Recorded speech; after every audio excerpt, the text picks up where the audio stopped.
Welcome to Rob and Tony's Cinematic Adventure. I'm Rob Wilson. And I am Tony the Quano. Tony, today we're going to be continuing our summer blockbuster series with one of the newest summer blockbusters. You know what we're doing? Yes. We're doing Twisters. We are doing Twisters. That's right. We are doing a movie that's... We're not doing Deadpool Wolverine. No, we're not doing the Deadpool newest summer Wolverine right now, blockbuster. which is the newest summer blockbuster. Yes. We're not doing that one yet. I'm sure we will do it someday. But today is all about Twisters. We did the first Twister back a few weeks ago, just before we started the Summer Blockbusters series. It would have been part of it, but it came out just a little too early to be counted as a summer blockbuster. That was like an early May release, which it was a movie that helped kind of usher in big blockbusters being released in early May. Yes. But if we're going with the summer season, we like to say Memorial Day, so like about Labor Day. Yep. But Twisters, however, was released in July, which is right in the middle of summer. That's right. And from its opening weekend, it was already showing the signs of being a blockbuster. So we decided we're going to do a recent movie that is still in theaters so that people can go and see it, how movies are meant to be seen on the big screen. Right. I think it's a good pick, too, because I think it's kind of the first time we've separated sequels. Yeah, it is. Or a series. It's a loose sequel. I get that. We'll get into that. But also, just because it is a long delayed sequel, so to speak, and has no real connection with any of the original movie. There's one very tiny connection at the beginning, but we'll get to it. Yes. But it's not like Top Gun Maverick where you still have Tom Cruise connecting into it, right? None of the characters from the original movie show up in this one. So it's definitely a movie where it was kind of a gamble to see what would happen. And it had a great opening weekend and actually held pretty well up against Deadpool and Wolverine. So, yeah, it has. And, it's interesting because, it also has it's got some names in it, but it's really kind of the first time kind of truly relying on these actors to help carry a film. Yeah. Both Daisy, Edgar-Jones, and Glen Powell. It's not like they're unknown, but I mean, they're still relatively new to the scene. Which is, kind of like, even like the original Twister, we talked about this, like Bill Paxton wasn't someone who would think about carrying a summer movie. Yeah. And Helen Hunt was wildly popular with Mad About You, but to put her in a movie at that point, that was also a risk. Mm-hmm. So, yeah. And even, the director he had some indie fame, but to put him in a big blockbuster, Lee Chung, right? But, it had Frank Marshall producing it. Steven Spielberg was still involved with it. So a lot of the big names there at Universal and Warner Brothers really helped pushing it and kind of helped guiding it to be what it needs to be. And I just saw this yesterday. So nice. Nice. I have seen it twice. I caught a 9:45 showing yesterday morning. Nice. I got out and there was some gigantic summer camp of kids. I guess, I don't know what came out recently. I don't know. Yeah, I saw it Sunday of the opening weekend. And then after I got out of it, that's when I texted you to be like, hey, we should do this one on the podcast. Because that's right. I remember that. It's worthy of the podcast. And it is turning out to be a summer blockbuster. I think it's very worthy. I came out of it because I haven't seen a lot of summer movies since COVID, so the last 5 years, since summer 2019. And it hits that kind of itch of just a fun summer spectacle movie. Yeah. And you can see why people have responded to it because it's got the big action sequences. It's got a big enough cast of varying characters that you kind of enjoy. Has two very good leads in it. Mm-hmm. Special effects. So they could have just called it a reboot of Twister, not call it a sequel. And people probably wouldn't have blinked about it. But they technically called it a sequel, and that's fine. Because they added an S to the end of the name. Yes. That's all you need to do for a sequel. Because you got Alien and Aliens. All right, so you got Twister and Twisters. But that one, there was only one alien. You had all the eggs. I get that, but really it was only one alien. Yes, each Aliens, the Alien movies. Each time, yes, it does. Yeah, in the Alien movies, each time the title is Alien something, then there's only one alien. But if it's Aliens, then there's multiple aliens. Yes. Then there's Alien 3, which there's still only one alien in it. Yeah. It's got the little subscript 3, which is very interesting movie, by the way, because David Fincher, but then being interfered with by the studio, but having his very specific vision. Mm-hmm. It's got one of the most classic shots in the entire series where the alien's up against Ripley's face, right? Yep. Anyway. Yep.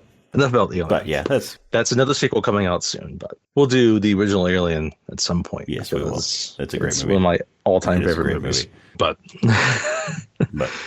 yeah, this isn't Back the Alien Twisters. episode. This is the Twisters. But even though Twister had more than one Twister, there were multiple Twisters. I was going to say the same thing. This has multiple Twisters also. Yes. Each movie also has a particular tornado that has twins. Yes. Yes. It follows very similarly in a lot of respects, but, but I liked it. Yeah. And so piggybacking off what you were saying about how despite Deadpool and Wolverine coming out just a couple of weeks after Twisters is still holding its own against it. I saw this movie for the second time to prepare a little bit more for the podcast this past Saturday. And I saw a 7:10 show Saturday evening, and it was a packed theater. And the movie's been out for almost a month now. Yeah. At the same time that Deadpool and Wolverine is playing in that same theater. So yeah, it's still going strong. I was looking at it here. So it's second weekend, which is within the weekend that Deadpool and Wolverine came out, right? Mm-hmm. It dropped 57% at the box office, which is a pretty solid hold in the second weekend for a sequel, and also going against such a big draw. Yeah. I mean, Wolverine Deadpool like shattered records. Yes, it did. Very, very quickly. And to still be able to put up just a 57% drop is not that bad. And it only dropped 35% this past weekend. I mean, to give you an example, Deadpool Wolverine held really well too. I mean, that only had a 54% drop from the first weekend to second. So, yeah, I mean, by this point, because I'm looking at the weekend chart, it was just shy of $200 million gross. So obviously, by now, by the time I'm recording, it's past the 200 million mark, and it will continue to go strong, and probably be a movie that I can see doing well. Streaming and buy media, buy the Blu-ray when it comes out, buy the physical media. Don't let the physical media die, please. Anyway, but yeah, no, I was impressed though, because I was very skeptical about how they were going to do it. I was too. And okay, is it necessary? And then granted, okay, it's not, but I could see updating it, doing a reboot, just because you can redo effects. And at some point, whether people like to admit it or not, some people just see something that's older and I don't know about that. Yeah. Right. So reboot it. It's not, the first movie has a special place in my heart. So yeah, I mean, I really enjoyed this one. But I actually, as good as the first movie is, I think I may prefer this one to the first one. I don't know. I enjoy both, but this one, it kind of, I don't know. There's aspects I like about this one better, and we'll get into it. I think overall I might still lean on the first. And I think part of that is just because of it, part of it's just the memory of it being a bit fresher, as opposed to, I think the first one was kind of a good way to, I don't know, in the last, 30 years, almost 30 years since it's come out, right? 28 years, something like that. They have, it's all this video now. You can watch of these storms, right? Mm-hmm. The storm chasing shows. And I mean, it's kind of funny. They lean into that within the movie also. Yeah. So kind of that spectacle may be a little bit lower. And I think the thing that might elevate it for me a little bit is that I enjoyed Helen Hunt's character a little bit more than Daisy Jones's character. Okay. Yeah, Helen Hunt did have a great character in that movie. She was so good in that. And I think they, and they're a little bit different because they're both haunted, but both haunted in a very different way. Yeah. And they're both haunted by these deaths, from in the opening sequences, but one drives her to the storm chasing, the other one kind of brings her out of it, right? Yeah. One of the aspects, and she, rediscovers it. One of the aspects of that I really enjoyed about this one, as opposed to the other one, is this one delved a little bit more into the science of what they're trying to do with the tornadoes. The first one, sure, there's a little bit of that when they're just trying to get Dorothy up there and get the scans and all that stuff. But this one actually explained a little bit more about, okay, so if they let the stuff loose in a tornado, how is it going to do what it's supposed to do? What is it going to do to the tornado? And this one delved a little bit more into that, actually explaining the science behind it. The other thing I enjoyed about this one is that both movies are shot on location. Mm-hmm. Yeah. In Oklahoma, right? Yep. Which is great. And originally this one, they were not thinking about that because they're worried about the budget, because again, there was concerns will this actually be successful? Right. Yeah. And they were going to think it more doing sound stages and sets. Right. Mm-hmm. But they chose not to. And it's paid off because the budget was close to $200 million, I think. And so it's made close to that back, and it's rightfully so. It's still earning. But for this, it also made Oklahoma itself a character within the movie. Yeah, which I think the first one kind of missed. Okay, kind of getting into the lives of the people there. I think part of this is the director Lee Chung. He was born, I think, in Denver, but he grew up in Arkansas, in northwest Arkansas, so not far from the Oklahoma border. Yeah, not far from Oklahoma. So, and I think he spent a lot of time in Oklahoma. So he's kind of familiar with that culture, right? Mm-hmm. And the people, as opposed to Jan de Bont from the Netherlands, right? Yeah. They don't see tornadoes. Not so much. Right? In Europe. Tornadoes are very almost exclusively a thing in the U.S. Yeah. It's crazy, but tornadoes are pretty much exclusively, I think, the United States. Occasionally, I saw a percentage. So they can happen in other continents, but it's the United States. It's just the factors. And obviously, as we talked about in the first one, very specifically, the Great Plains. Yeah. Tornado Alley. Bit of the Southeast too. Interesting enough, I saw a picture today in northern Delaware. There was a tornado that went through northern Delaware this evening. But they had the tropical storms coming through, right? So those can help create the conditions. But I think there's certain scenes, we'll get into them, like the rodeo in particular, even just from Mother's Farm. I don't know. Mm-hmm. I think it leans in a little bit more into that culture and that space than Twister did. So, I think Twister's supporting cast is a lot better than this one. I will say that. I would agree there.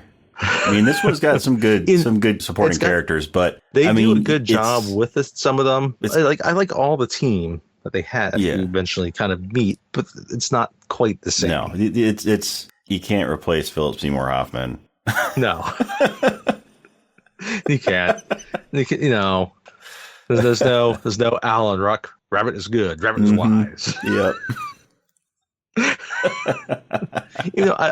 I did like the team. And, it's funny because then you have the two teams, and you see more of both teams in this movie than in the first one, where they completely kind of dropped Carrie Elway's team. Yeah. There's no Carrie Elways in this either. Well, I mean, Carrie Elways played Swayze in the first one. He decided to wrangle that tornado and didn't go so well for him. Anyway, into the movie a little bit now, and I like, it opens in it's funny, the first movie, you just get the landscape, right? Yeah. And then you get the house at night, and you got the newscast. Before we go any farther, though, first off, especially since this is a brand new movie. This is a brand new movie, still in theaters. Spoiler alert. We are going to be talking about this entire movie, beginning, middle, and end. So if you have not seen it, pause the podcast, go to your local theater and see it, and then come back and listen to the podcast. If you have seen it, or you just don't mind spoilers, then keep on listening. But hopefully we'll be able to bring you a good discussion on this one. I hope so, because it's good. And I like discussion on Twister. Yeah. But so the prologue, both have a prologue. And this prologue actually is longer than the Twist. It's kind of very brief. You get the farmhouse, you get the weather report, and they all go down the storm cellar, right? Mm-hmm. Dad goes windsurfing on a tornado. Yep. And then we jump maybe 30 years into the future. Maybe he was, in the first one, maybe the dad was just trying to test to see how much weight a door could support, because he was getting ready to go and see Titanic the next year. It is possible.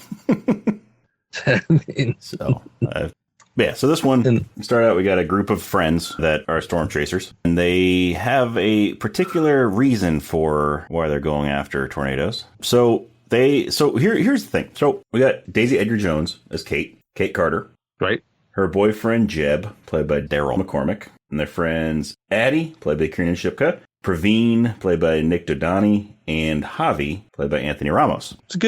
I like it. It's a good diverse group of friends. Yeah, group. And I like Praveen. I like what? Anyway, so they have with them. They have Dorothy 5. Remember the first movie? This is like the one actual connection between the two movies is Dorothy. Yes, it is. So because the first movie had Dorothy's 1 through 4 that all got in this interview destroyed or sucked into tornadoes and. no more Dorothys, or did they just go to Helen Hunt and Bill Paxton? That's like, the thing. Hey, so I saw Dorothy 5 there the first time that I saw this movie, and I was sure that they were going to make Kate some relative of Joe, some relative of Helen Hunt or Bill Paxton.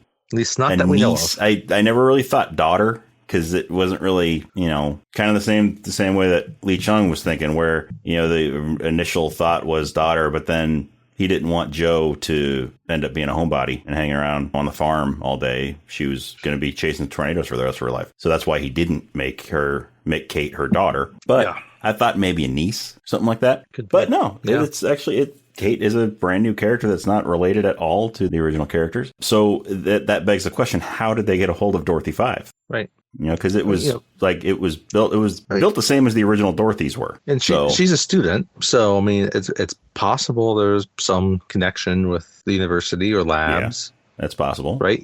As we find out, she's trying to get a grant. She's got an idea of how to basically choke a tornado. Choke the tornado. Right. We'll get into that. But yeah, I'm almost surprised in a way that, they show that it's almost like an Easter egg for a reboot as opposed to being the sequel connection. Yeah. Right. As opposed to like, oh yeah, like my thesis advisor was Bill Paxton. Sadly, he died. Yeah. Right. And that's how you lean into it. Right. But, and that's fine. The fact that none of the characters in this movie are related to any of the ones in the first one, it doesn't really do anything to hurt the plot at all. Doesn't do anything to hurt the movie. It's just a connection that was kind of lost there. But also they showed Dorothy 5 so briefly that it really doesn't matter all that much. No. But, they're out there in the field, right? It's rural Oklahoma, right? They're camping out in their trucks or vans and gets up and like, she had, you can tell already she has a sense about the weather, right? Like Bill Paxton in the first one had a sense about the weather, right? He could tell what a tornado was going to do. She's kind of the same way, kind of in that mold, right? So. Which is another way that it would have been perfect for her to be related to one of the characters, especially if she was related to Bill from the first one, because they have that same sense about the weather, about these storms. So they go into like the whole video about doing an experiment, to record what's going to happen, right? What your idea is, and it's a funny way of doing it because it's a very 21st century kind of Gen Z millennial way of going about it, right? And it's kind of funny because we've done Back to the Future. I still kind of think about Doc Brown. Yep.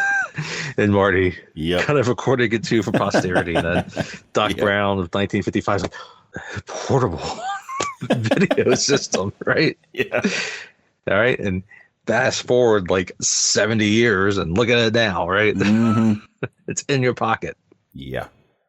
It's on your wrist, whatever you want to do. Along with a computer that is more powerful than the strongest supercomputer from the 60s and 70s. Absolutely. But, the idea is to, like we said, is to choke the tornado. But how are they going to choke the tornado? They've got all these barrels with chemicals in them. Yes. That are supposed to pull the moisture from the tornado, from the inside of the tornado, and basically cause it to collapse on itself. So sodium polyacrylate. Polyacrylate. Which it's funny because earlier before we were recording, as mentioned now, we were just in Cleveland and we went to the Great Lakes Science Center, right? And they had a little demonstration of kind of magic, right? But it's just science changing forms of matter. Yeah. Right. And there was an experiment with sodium polyacrylate. Nice.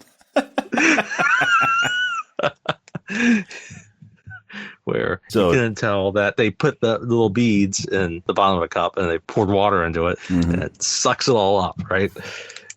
Nice.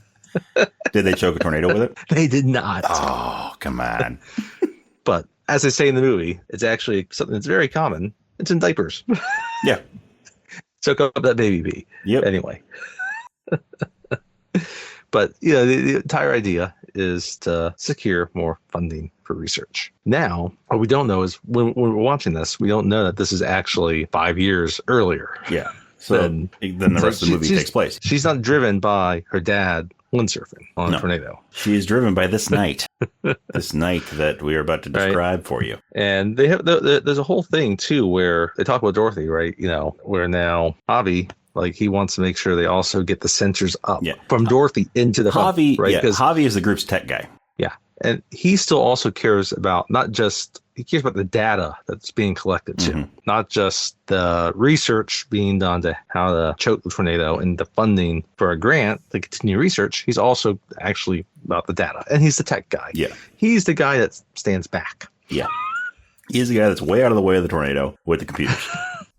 He's the guy that's getting all the readings from the sensors in Dorothy. So they get everything set up. They have the barrels of the chemicals, and they also have the barrel of Dorothy with the sensors that fly up. Right. And this Dorothy already has all of the little fins on the back of all the sensors that it took them so long in the first movie to figure out. But they perfected it. It takes a long time for them to figure out how to choke the tornado in this movie. Yes, too. Yes, it does. Yes, it does.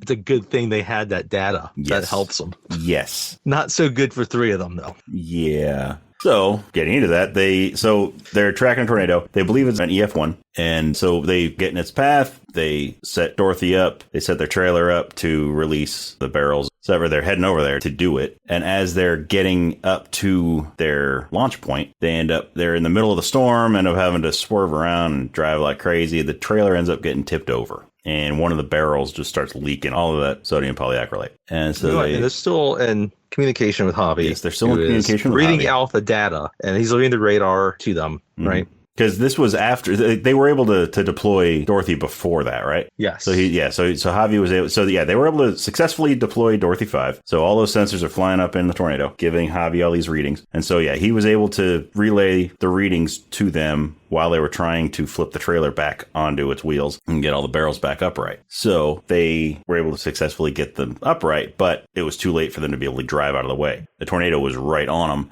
and it was much bigger than they anticipated. Right, because he's looking at the thing. He realizes that, oh, no, this is getting stronger and stronger. This is not an EF1. This is an EF5. Yes. And their sodium polyacrylate, they only had what they believed would be enough for an EF1 because it was just a test. So they knew right away that it's not going to work on this tornado. It's too big. So I think it's kind of funny, though, because leading up to this, they're sort of making fun of Praveen because ever since he was struck by lightning, he's been real hesitant to go out into storms with him. Right. This is why I like Praveen. Like, I feel so bad for this guy. Yeah. Like, and they dispatch him because, like, they're near an overpass. They're near an overpass. So, they all get out of the car and they start running to the overpass, even though Kate points out overpasses are the worst places you can be in a tornado.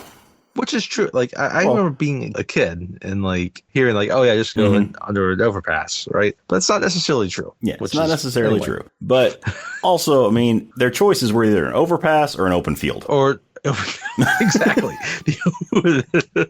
So I would think an overpass would be slightly safer than an open field. Correct. With a tornado right on their ass. So they're running, and then Praveen gets just blown away. So that's it's just, it happens to him so casually. He just gets like Praveen. Sucked right into the tornado. He seemed like just a fun dude, and like anyway. This movie has one thing that the first movie didn't have much of. People get sucked away. People actually get sucked into the tornadoes in this one. The first one that really only happened with Joe's dad. Yeah, when he was windsurfing on a door. You get Jerry always in the truck, get in touch with his inner sway, but that's about it.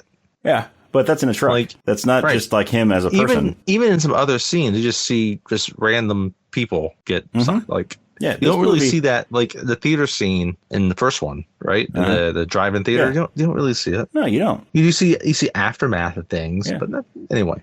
This movie has a movie theater scene also, but it's an indoor theater. Yes.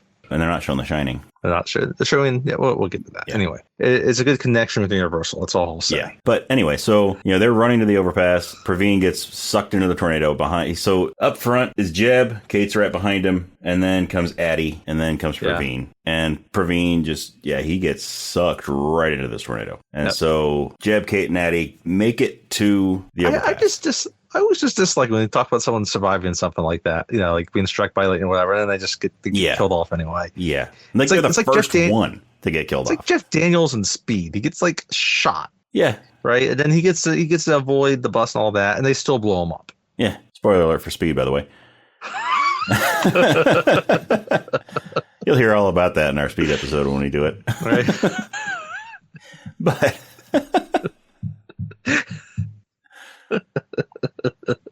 But yeah, I mean, it's Yeah, it kind of sucks when they do that because the person survived this ordeal before that, a lot of people don't survive. And then all of a sudden they're the first one to go in the movie. Anyway, so Jeb and Jeb, Kate, they're getting up the embankment under the overpass. And then like Addie's the next one, right? Yeah, so Jeb gets all the way up there. Up. And so, obviously it's concrete, it's steep, it's windy, and it's rainy. Gonna be a struggle. And it's so it's slick, it's smooth concrete, so it's slick because all the rain coming down on it. And Kate's a little bit further up. She's reaching out to Addie. They kind of get hands, but then she almost has her, but then she gets sucked away.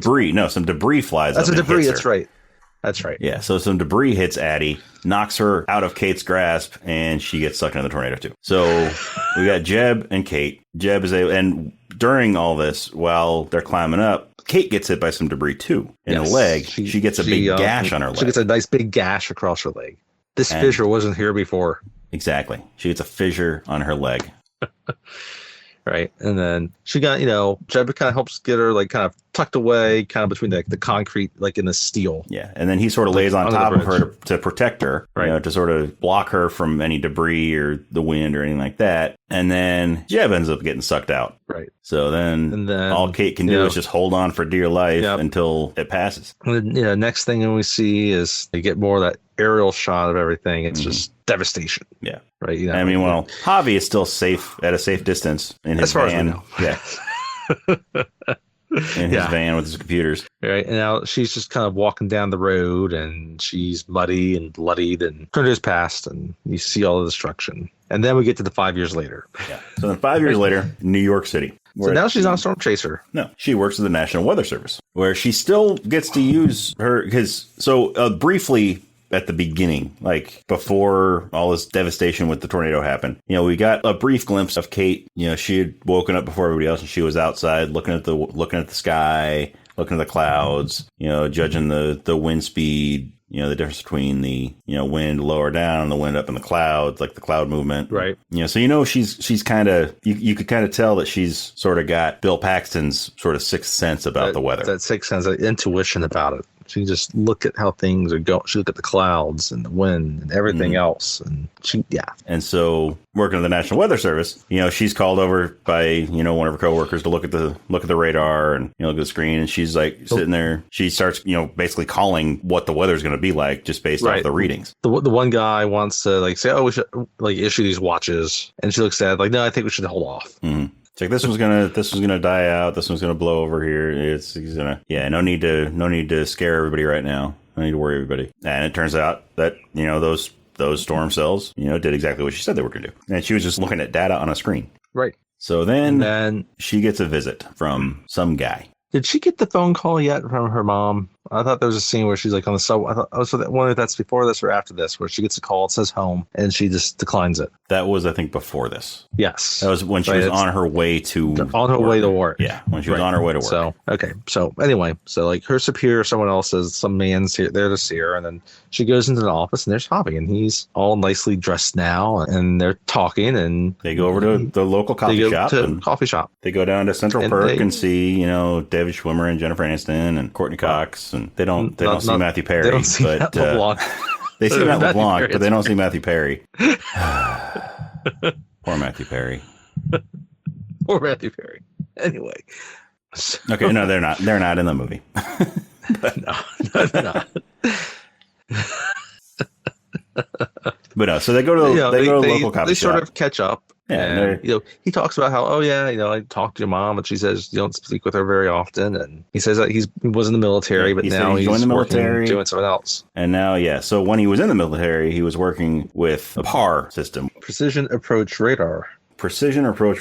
Which is good because it's more on the ground and the aircraft can use it so that they don't have to have onboard radar, right? So basically, it's basically a ground mounted radar. That what he was working with was a big building size radar that would feed information to planes and stuff. The use of it for military. Yeah.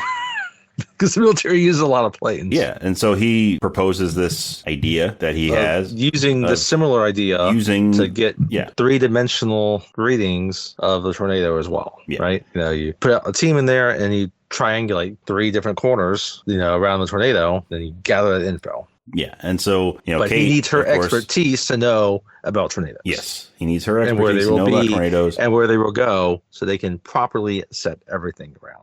Yeah, so all he showed Kate was this picture of this gigantic PAR system. And so, she states the obvious. She's like, well, it's too big. That's not portable at all. It's way too big. There's no way that you can use that for this. But he mentioned that they have developed some smaller, more portable versions of this PAR system. And he's gotten a hold of a few prototypes. Right.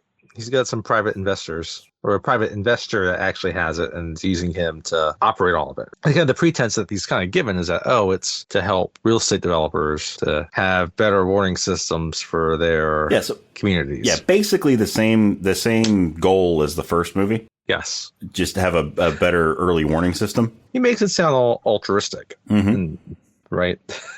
Yeah. So at first she doesn't want to do it though, right? At first, because she lost so much in that tornado at the beginning in the prologue, and so that drove her away from chasing. So she didn't want to get back into it because she didn't want to risk losing everything again. Right. So she turns him down, and they go their separate ways. Then she's back at her apartment. She wakes up the next morning, turns on the news, and there's a tornado that ripped through the Midwest and just devastated the town. Javi's texted her saying, like, it happened again. We can try to stop this.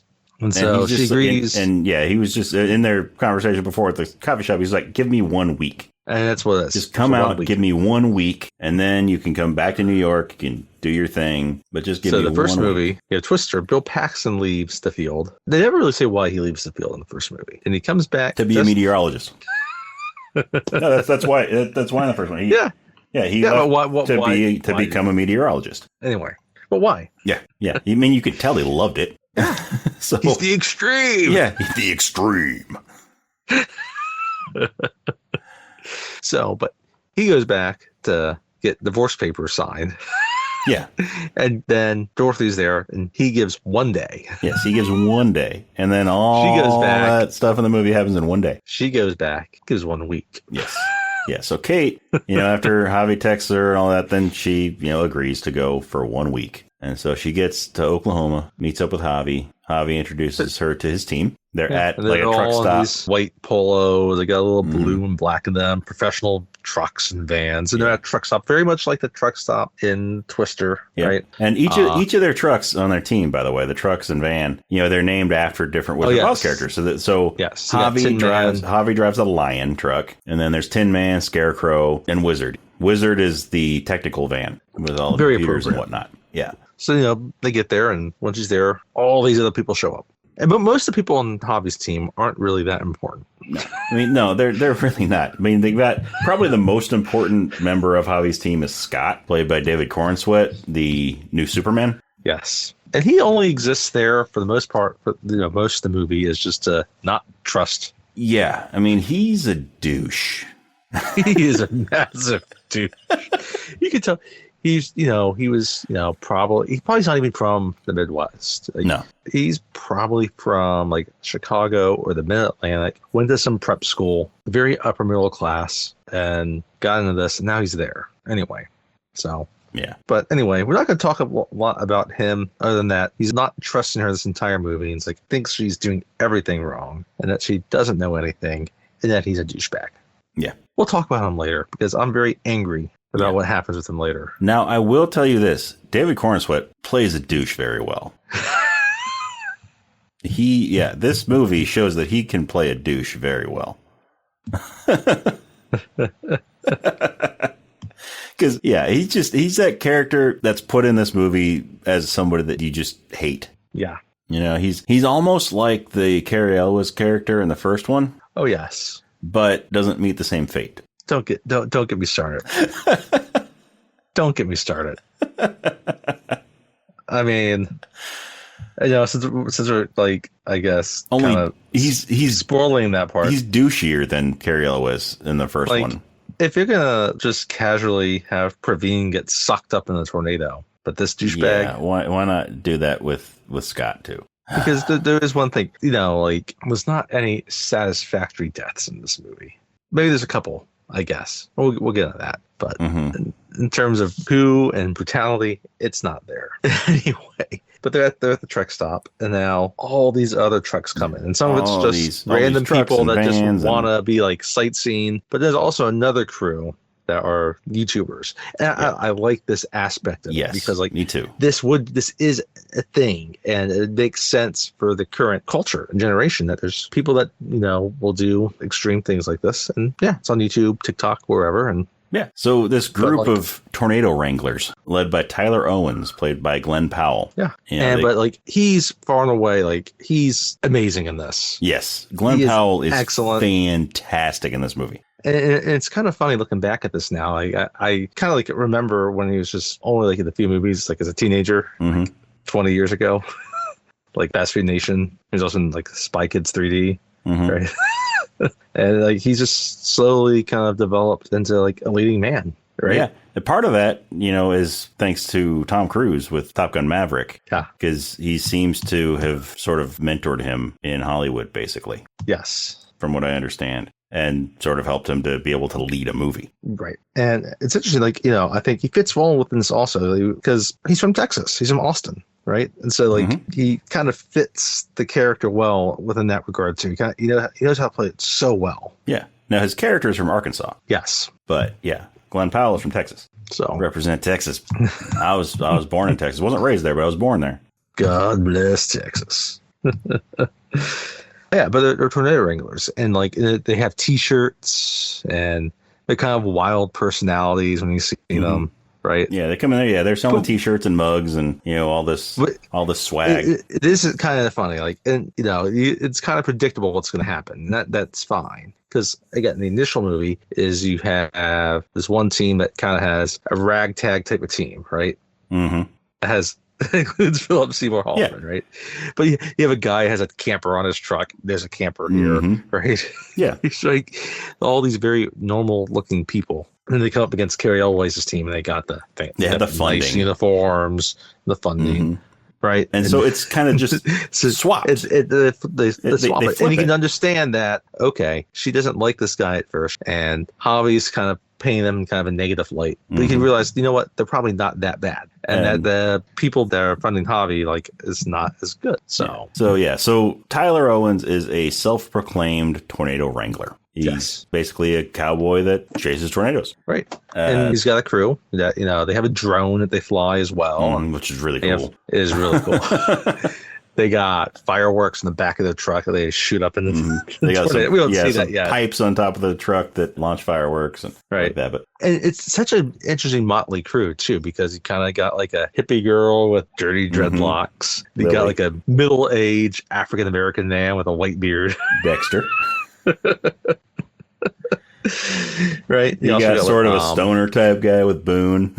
The cameraman. He made me think of, what's his name? I can't think of the actor's name right now. Anyway, I have to look it up. I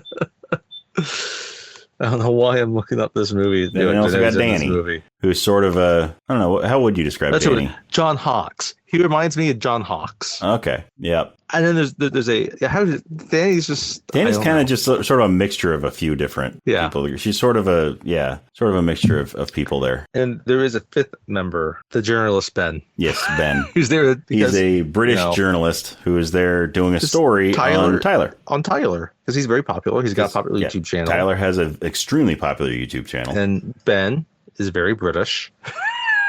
Very British. He's not sure what he's very proper about everything. And then I think it's hilarious to go throughout the movie because he gets scared about what he's doing, but then he also gets really interested in it. Yeah. But later in the movie, he's content to still be doing it, but to sit further back. Yeah. Ben's great. Played by Harry Haddon Patton, by the way. Yes. Harry Haddon Patton. That's a fun name to say. For those that enjoy British dramas, Downton Abbey and The Crown, they would know him. Yeah. But he's great in this. Yeah. It's kind of funny because he's a good bit of more comedic relief within the movie. But yeah. So we got Dexter is played by Tunde Adebimpe. We got Danny Boone, played by Brandon Perea. Yes. We got Danny, played by Katie O'Brien. Who you may know from The Mandalorian. Yes. And then we got Lily, played by Sasha Lane. She's the one that operates the drone. Yeah.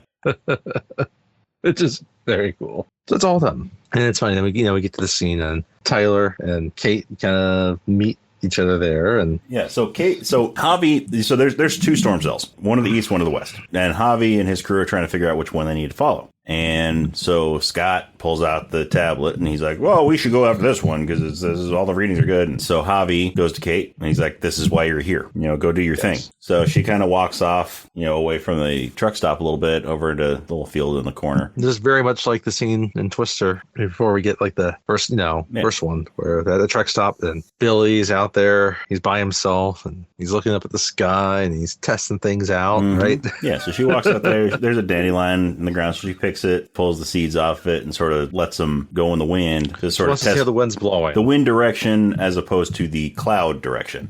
And she's sort of looking at the two storm cells, and then up walks Tyler and Ben. Yes. So Tyler walks up. He knows exactly what she's doing. Yeah. He's like, I used to do that too. Test wind direction over, versus cloud movement. And, you're trying to figure out which of these storms you should go after. So which one are we going after? He's also pegged her as a city girl. Yes, because he asked where she's from, and she says New York. And she's like, she's not kind of in kind of what she's not dressed as she was at the beginning of the movie, where like you would think, okay, maybe she's a local. No, she seems much more of kind of that corporate style.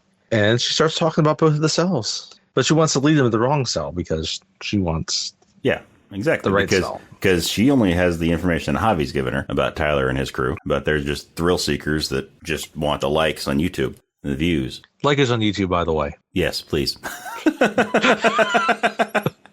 Like us on YouTube. Rob and Tony's Cinematic Adventure. Nothing like a shameless plug right in the middle of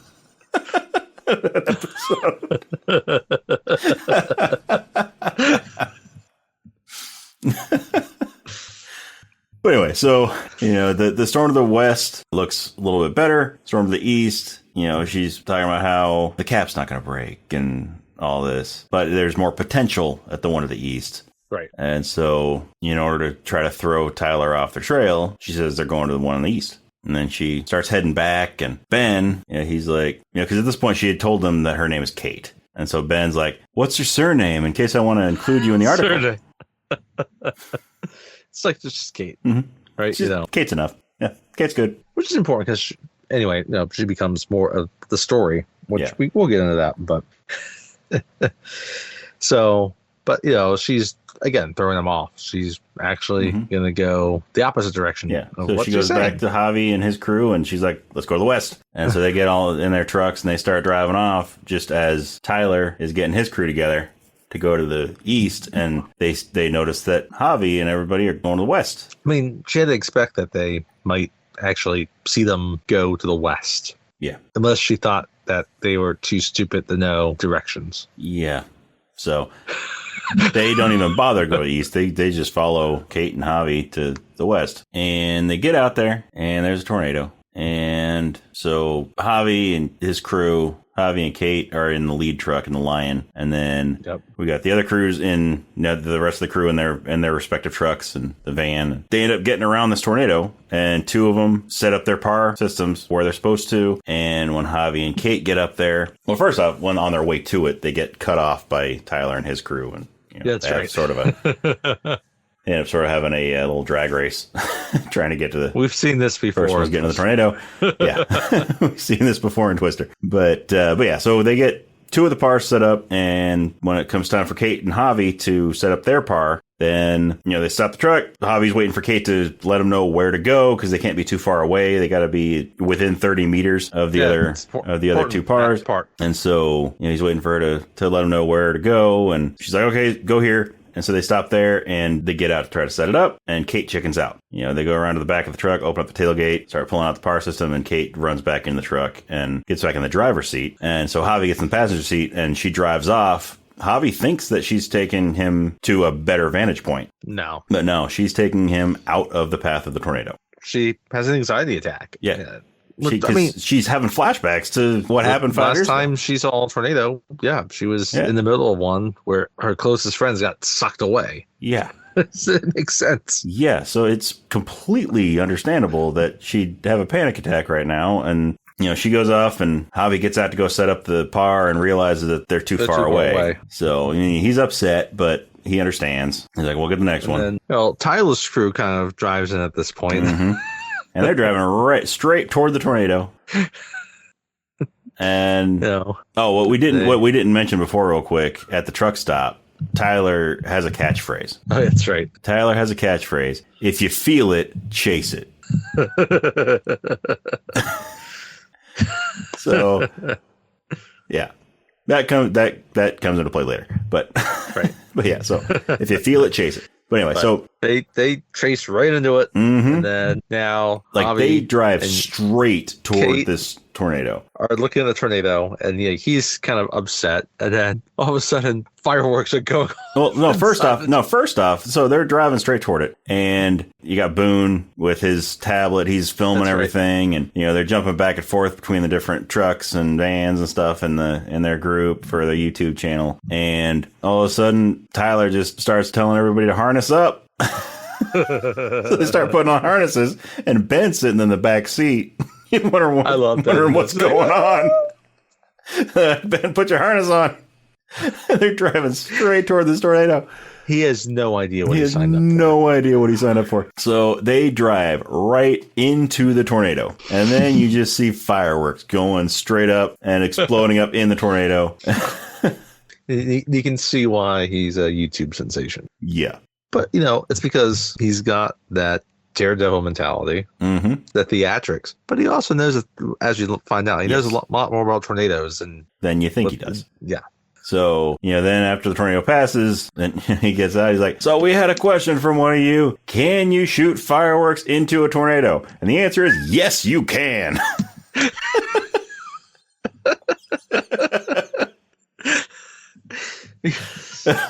Who wouldn't want to know? I know. If you could shoot fireworks into a tornado. But it's important, though, because they rig the truck. Yes. Yeah, it's very important later. It becomes very important later. Rockets off from the truck, right? Yeah. So they have so the truck has this frame built around it. Yes. And on this frame, there are these tubes that face straight up, and that's where they put the rockets. Yeah. They put them in the tubes and fire them up, and so there's little, on the center console of the truck, he's got, little switches. A lot of different switches. Buttons and stuff like that, that's how they launch it. Certain things. Mm-hmm. So, and, what's included, they don't show it yet. We'll see it with the next one. He also has another feature. Yes, it's awesome. I want that on my truck. I want that feature on my truck, but we'll get to it. We'll get to that feature. Oh, yeah. You can do something with my double park truck? You think you can? You think you can, but you can't. Anyway, so Javi's team's all upset that they couldn't get the data. Scott's being a little more douchey. Mr. Douchebag Scott's like, it's her fault. That woman. Mm-hmm. That woman that's taking Javi away from me. Try being less douchey. Yes, try being less douchey. I have a feeling we're going to say the word douche a lot in this episode. Which is strange because, we said it with there's a character in Science that said it 37 times. Yeah. So are we going to say douchebag 37 times in this episode? I don't know. Let's keep track. We don't have a tracker. We need to go bing, bing, bing. Yeah, but it's being recorded so we can go back and count. Yeah, we can go back and count the douchebags. I think we might exceed 37. There was one douchebag character. How many times will we say douchebag? Yeah. No live odds on this. Sorry. No. Bet 365, Aaron Paul. No. Yeah. All right. Douchebag. So they're off to find a tornado. So I don't think we really said and they mentioned before that in Javi and Kate's discussion, their conversation at the coffee shop, Javi mentioned that there's a once in a generation surge of storms right now, in Oklahoma. So it's going to be going across this entire week, which in the first one, they're just expecting like a 24-hour period of extreme activity. Yeah. This one's going to go across multiple days. And that's where this movie is a little bit different because it goes across, it's basically like 3 days that we see it. So they go on to the next one. And it's kind of funny because the first one, you have 5 tornadoes. You get like an F1, F2, F3, F4, and F5, right? Thankfully, they didn't go the Jurassic World like, we're going to create a larger one. Yeah. The undiscovered F6. Yes. We're going to... Or EF6 now. Like, it's like we're going to combine the other ones to create an EF7. We're going to genetically... We're just going to skip all the other numbers, go straight to 10. There's just 10 on the Richter scale. Why not the PG? Anyway. Yeah. No, this is not Sharknado. It's not a sci-fi channel movie. It's not Geostorm. They chase another storm.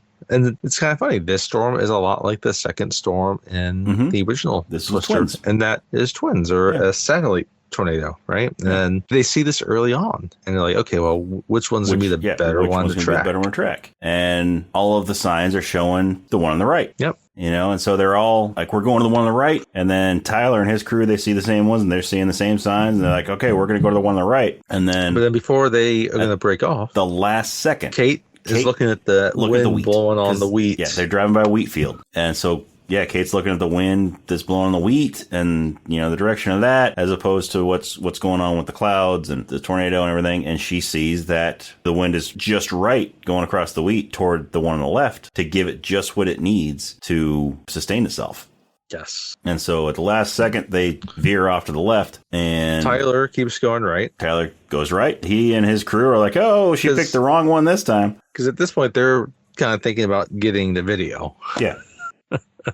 And so Kate and Javi and them go to the left one. They get everything set up. They're able to, Kate doesn't chicken out this time. She doesn't have a panic attack this time. They actually get all 3 power systems set up. They start getting readings, but shortly after Kate and Javi leave, then their power system gets sucked up into the tornado. Right. So they only get the readings for a minute or so before one of the 3 platforms goes offline. Where it lands, nobody knows. Yeah. Yeah. Then it switches to Tyler's team, and they're going, and they're all excited. They're amped up, ready to go, and park in the middle of another tornado. And this is when we get that other feature on the truck. So Tyler drives his truck right into the path of the tornado. They harness up again, and and as soon as they start harnessing up, Ben knows what's coming. So he's freaking out in the back seat. And so they stop right in the path of this tornado. And there's looks like a little gear shift, a little shifter in the center console with a button on it. Yep. And so he goes and he hits that button, and he's got these augers on either side of the truck that drill down into the ground and sort of pull the truck down and hold it and anchor it to the ground. I want that on my truck so bad. But...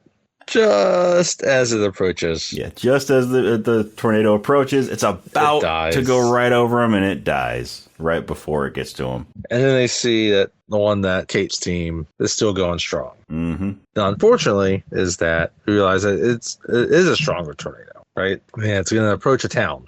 Yeah. And so, at this point, before it approaches the town, so Tyler is saying, okay, well, maybe Kate, he's intrigued. Oh, yes. He's very intrigued by Kate. I mean, he's been intrigued by her since the beginning, since the truck stop, but he's even more intrigued by her. And so is Ben. He's asking all kinds of questions about her. He's a proper journalist. But even Tyler, he kind of says city girl, but he looks at her as if he doesn't really believe that. Yeah. They don't really ever fully dive into that, but there's this suspicion in his eyes. She might really be a country more than what girl. she seems. But yeah, so the other tornado, it sucks up the one power radar, but it's going to continue. The tornado continues on, right? Mm-hmm. It's heading right for a town. They're all safe, where they are. But yeah, it's going straight into a town, right? And we don't see it hit the town, but Crystal Springs is the town. Mm-hmm. And she kind of comes we have to help, right? Mm-hmm. And meanwhile, there's been scenes where Javi has these with Scott, these secret meetings with some old real estate dude. Yeah. So yeah, there was a. He tells her not to. Was that diner scene before this tornado or after? I think it was before this one. Okay, so before the twins. Yeah, so, yeah. It's not before that. Like when she first gets back to Oklahoma. Yeah. No. Yeah. It wasn't before that. It was because it was after the first tornado. But yeah. So there's a diner scene where they're in a diner and she walks. Wait, it has to be this. Yeah, because this is the second time we see them was after the tornado hits this town. Yeah, so it was so before the twins, we left this part out. They're at a diner, and Javi and Scott are talking to this man, Marshall Riggs, and he's got a cowboy hat, bolo tie, and kind of tan suit, right? Mm-hmm. And so Kate goes walking up to the table, and Javi's like, "Hey, why don't you go hang out outside a little bit, and we'll catch up with you in a minute once we finish our meeting here." And so she goes outside, and Tyler's there, of course. She's out looking at the sky, doing her thing again. And again, Tyler walks up to her. He's like, "Which way we going, city girl?" And so they sort of get into a little, they're a little, I wouldn't say argument, but a little competitive discussion. So she tells Tyler, "Okay, tell you what, I'll go get us some drinks. What do you want?" That's right. Forgot about this scene. Yeah. He wants iced tea. So he wants some iced tea. So, all right, coming right up. And so she starts walking back and starts running a little bit, gets to Javi. He's like, "We got to go now." And of course, off as one. Yeah, of course, Tyler notices this and he's like, "Okay, we gotta go. So he gets his crew together and they follow Kate, and then the twins come up. And we've already talked about that part. And then we're back into the town, and then we see Marshall back there, and he's talking to some of the townspeople. Yeah, so this town that's just been devastated by this tornado, by the one that they just got semi-readings from. And then she sees Tyler and her crew. They're like, "No, we need to go there. We need to see what, if we can help." And Tyler kind of says the same thing. And so Tyler's crew's there, and they've got their trailer out there selling T-shirts and stuff like that. And so they, Kate sees them and they're trying to profit off of this devastation. And meanwhile, Javi goes and he's talking to Marshall Riggs. We don't know who Marshall Riggs is yet, but there was a billboard earlier with his name on it. Yes, running for governor or something like that. But so we don't really know much about Marshall Riggs yet. But Javi's off talking to him. Then we see Lily come up and Scott Scott. No, first off, Scott Scott and Javi are talking to Marshall Riggs, or maybe it's just Scott talking to him at that point. But he pulls up this one guy. He's like, "Hey, he owns a bar in town. He can give you some information." And then so Kate's kind of standing there watching this interaction going on, and Lily comes walking up to her, and she's like, "Hey, Kate, here, have some food." And Kate's like, "Oh, no, I don't have any money." And she's like, No, the food's free. That's why we sell the T-shirts. And she realizes, she looks like, they're giving away free food giving away free food to everybody. And they sell the T-shirts to keep themselves running, to fund their chasing. They can sell T-shirts to people that love their thing and other people. And then when they buy food with it to help out these towns when they get devastated. Yeah. So she's like, okay, well, maybe they're not as bad as I thought. So she tells her, "No, keep the food in case you need it." And then does she talk with Scott at this point? It's like, do you even know who? There's a point where, he said, do you know who you're actually working for?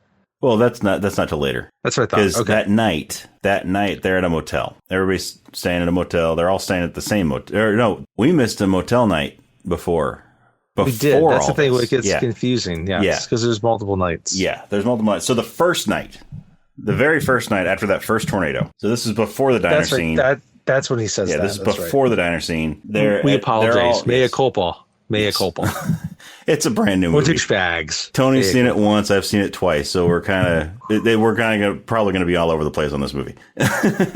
So, yes, I apologize for that. Try to stay with us. Try to stay. Yes. Sorry. But so all the storm chasers are staying at the same motel at that first night. We got Kate and Javi and their team. We got Tyler and his team. And then we got just all of the onlookers, all the wannabe storm chasers. That's right. They're still there, too. Forgot about that. Yeah. They get bored. They don't really. They're all out there partying in the parking lot. And so Kate and Javi are walking toward the motel, and Javi's like, "Hey, you want to hang out later? We can go inside, get cleaned up and meet out here and just, hang out with everybody." And Kate's like, I'm actually pretty tired. I need to get some rest. It's like, all right, we'll do it later. But as she's walking up the stairs, you got Tyler's truck parked right next to the staircase. Mm-hmm. And so he and all of his crew are sitting there huddled around his truck, and Tyler sees her. And he's like, "Hey, city girl." And so they get to talking, and she's like, "So how do you know all this stuff?" And was it Boone that gave away that Tyler's a scientist? Yes. He's like, "We got a bona fide scientist on our team." And it turns out that Tyler was a meteorologist. You know, they don't have all, because they're like, we don't have all the fancy PhDs and everything that you have, but we got a bona fide scientist on our team. And he kind of talks about like, and then they kind of rattle off like, oh, no, they know their shit. Yeah, but because like Javi's team is all comprised of like PhDs and, you know, all these really extremely smart, you know. They're from all the Alphabet agencies and MIT and. Yeah. So Boone's like, we don't have all those PhDs and fancy initials, but we got a scientist. Tyler here's a meteorologist. And that's when Tyler's like, all right, Boone, shut up. So, you know, they could talk. He's taught them a lot and they've absorbed it and they know a lot themselves. Mm-hmm. They might be amateurs, but they know it. Yeah. But eventually, Tyler speaks with her and it's like, you know, kind of question, like, you know, do you actually know who you're working for? Yeah. Yeah, that's where I was. So, yeah, Tyler's like, do you actually know who you're working for? And so she's like, she, you know, she sort of brushes it off, but, you know, then she goes to her room and, you know, that's the end of that. And then we get the diner scene and then we get the twins. And we're back in the town. I think that's all that happened before the twins.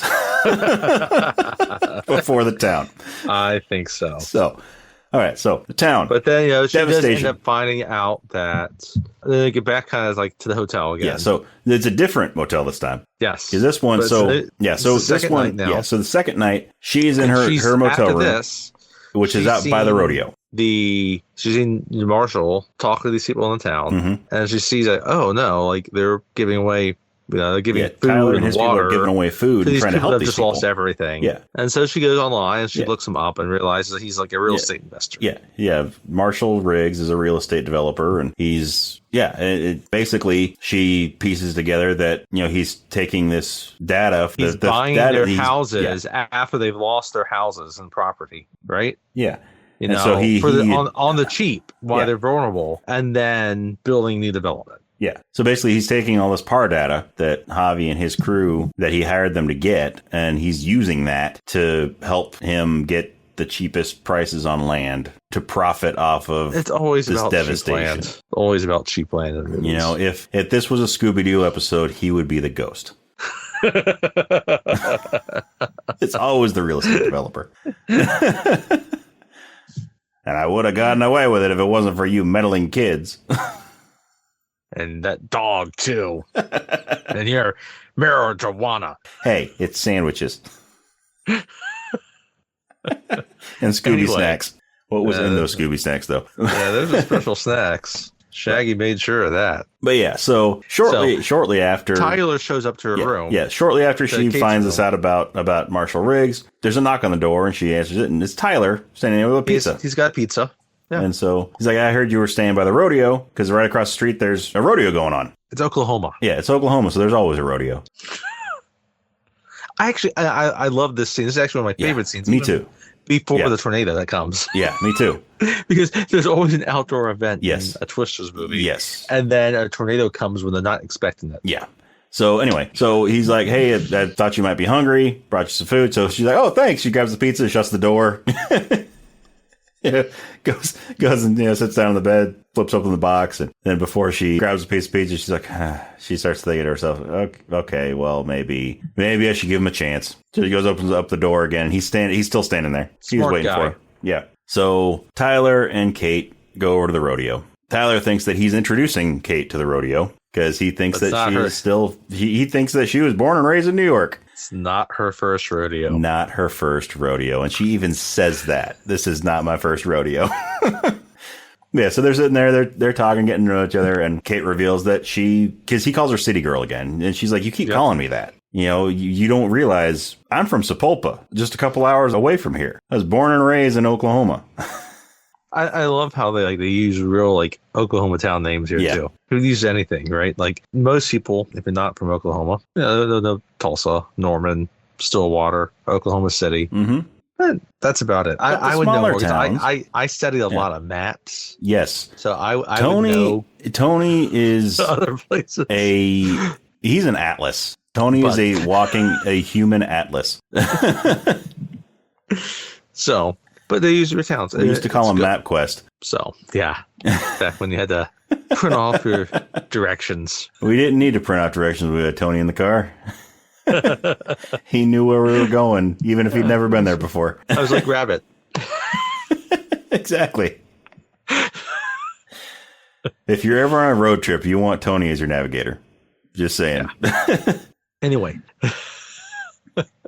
So there, and then like they're talking and they're doing the radio, and then one of the clowns there, it's kind of waves at him. Mm-hmm. Yeah, right? She's like, "Do you know him?" He's like, "Yeah, I used to do this. Yeah, I used to ride bulls." And but this is actually also so this came after Kate asked him what got him into storm chasing, and he was talking about when he was 8 years old. Oh, right, there was a tornado, and it terrified him. He's like driving with his aunt, I think. He said. Yeah. I think it was and they were on a road, and they stopped because it was going across the road. And like he looked at his aunt, and she was terrified, and that terrified him. Mm-hmm. And that terrified him, and he's been terrified of tornadoes ever since. Yes. And so he got into it to face his fears. And not a bad thing to do. Yeah. So good life advice. Yes. Face your fears. Yes, it's probably the best way to get over them or to be able to cope with them. But yeah, so the clown waves at him, and she's like, "Well, do you know him?" And he's like, "Yeah, I used to ride bulls." And she's like, "So you're scared of tornadoes, but not riding a bull?" and he's like, "Well, fear is what keeps you going. Yeah, I'm just as scared of riding a bull as I am a tornado, but fear is what keeps you going." And it makes sense that he would be in this like riding a bull and wrangling a tornado. Yeah, I mean, both very dangerous. Yeah, yeah, kind of like asps.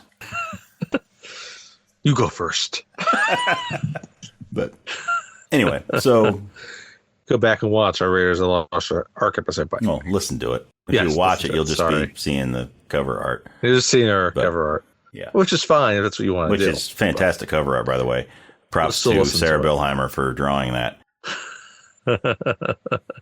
So they're talking, and then how are they alerted about the tornadoes? I'm trying to remember. The sirens went off. Is that all it was? I thought I was trying to know if they saw anything before. Well, no, I think Kate saw something. They both sort of they both sort of picked up on it on the signs. Yes. And then the sirens go off, and they evacuate everybody from the rodeo, which is really interesting because it's like this. It's mayhem, and like people are driving each other. Like, what happens with everybody? That's what I really want to know about. Yeah. Part of this is like, what happens to everybody that's out there? Yeah, because we really only see a few people, and it's not even anybody from the rodeo. Yeah. So, and then, this is like the drive-in theater sequence in the first one, Twister, because like they're out there, they're enjoying something, and all of a sudden it's nighttime and the tornado comes. And, it's almost like they're distracted. They can't pick up on some of the signs because they're talking or doing whatever, and they go across, and there's a motel. Yeah, there's a motel across the street. So yeah, they're going in there, and there's an angry dude at the counter, like arguing with the clerk about the AC went out, just complaining about his room. And the other guy's like, I just started here. Yeah, the guy's like, I'm sorry, I just started here. I don't know what to do.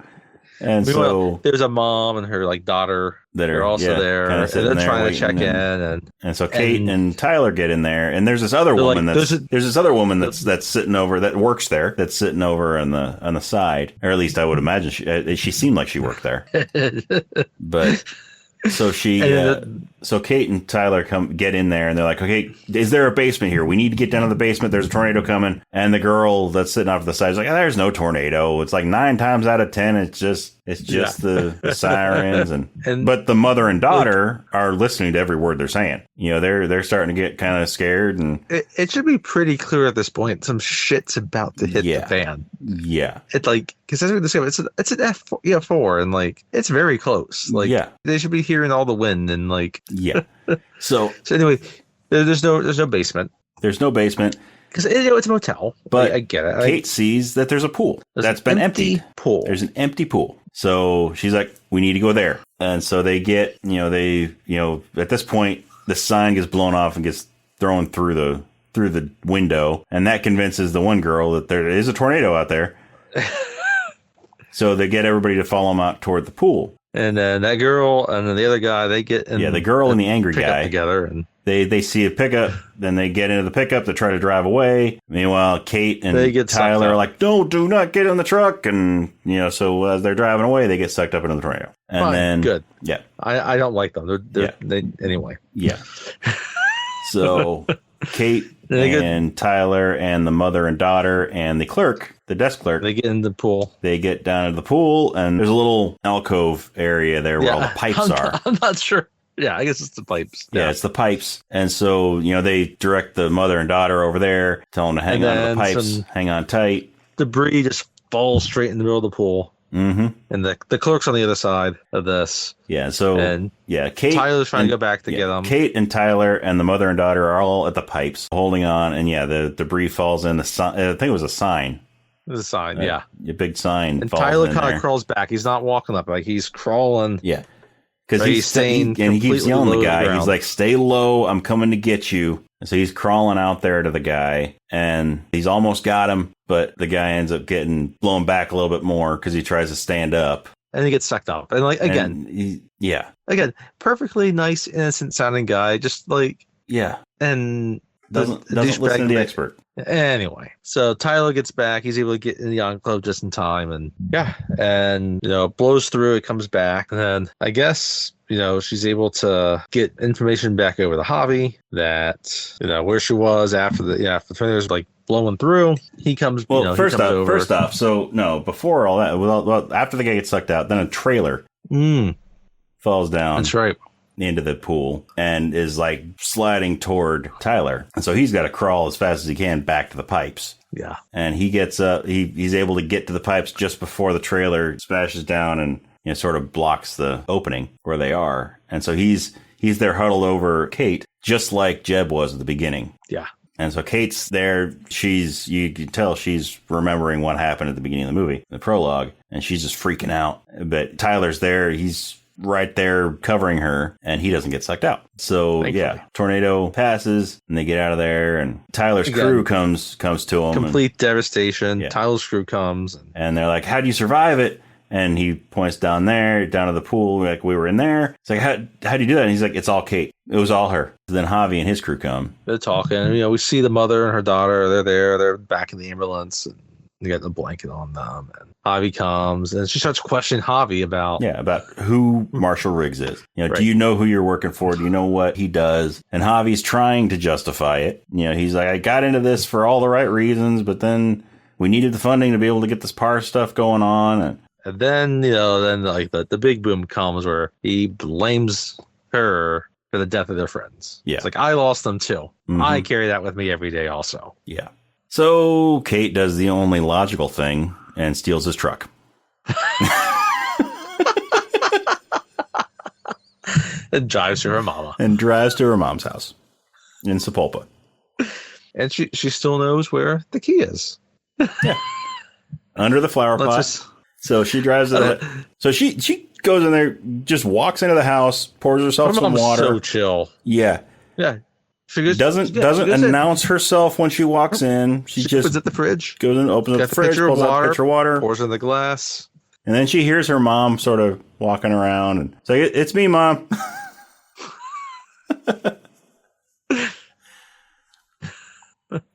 And they talk, and Mom's played by Maura Tierney. Mm-hmm. Have you ever seen Kathy? Liar Liar or ER? I don't know what else has she done recently. I don't know. Recently, I'm not sure. I always think about her in Liar Liar, which has Carrie Elways in it. Yes. But also from ER. Yep. Not much of a role here. I mean, she's just kind of a quiet Midwestern mother. Yeah. A very Midwestern mother, by the way. Oh, yes. Very Midwestern mother.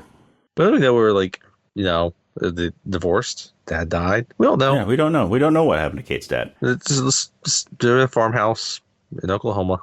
Yeah. She, clears out Kate's old bedroom and she can sleep in. She sleeps in there, and then they're talking. She's like, "Are you chasing again?" She's like, "No." And then she notices the scar on her leg, and she kind of tries to pull the shorts down over it so she's not reminded of what happened. There's pictures in the room. We could see her friends there, and then it's the next day. She wakes up, and her mom is working on the farm, and Kate goes into the barn and looks around, and she has this kind of like a flashback of right before they're going to be going before they go on to that fateful storm chase at the beginning. And it's basically she has a flashback of Jeb with a video camera filming her, and she's like explaining what she's doing and all this research that she's doing, trying to get this grant, talking about how they're going to go and they're going to choke a tornado. And she got this little desk set up She's got a desk set up and binders of all these notations, and the desk is like a town. And we discovered that it's cloud like physics and science project she did in like middle school. Yeah, her middle school science fair project, which is basically just this model neighborhood. So she realized that her mom left everything exactly how it was 5 years ago. Right. And so she's asking about it, and she's like, yeah, I didn't know what you wanted to do with it. And she's like, throw it out. I don't want it anymore. Throw it out. All of it. Just get rid of it. I don't need it to remind me of things.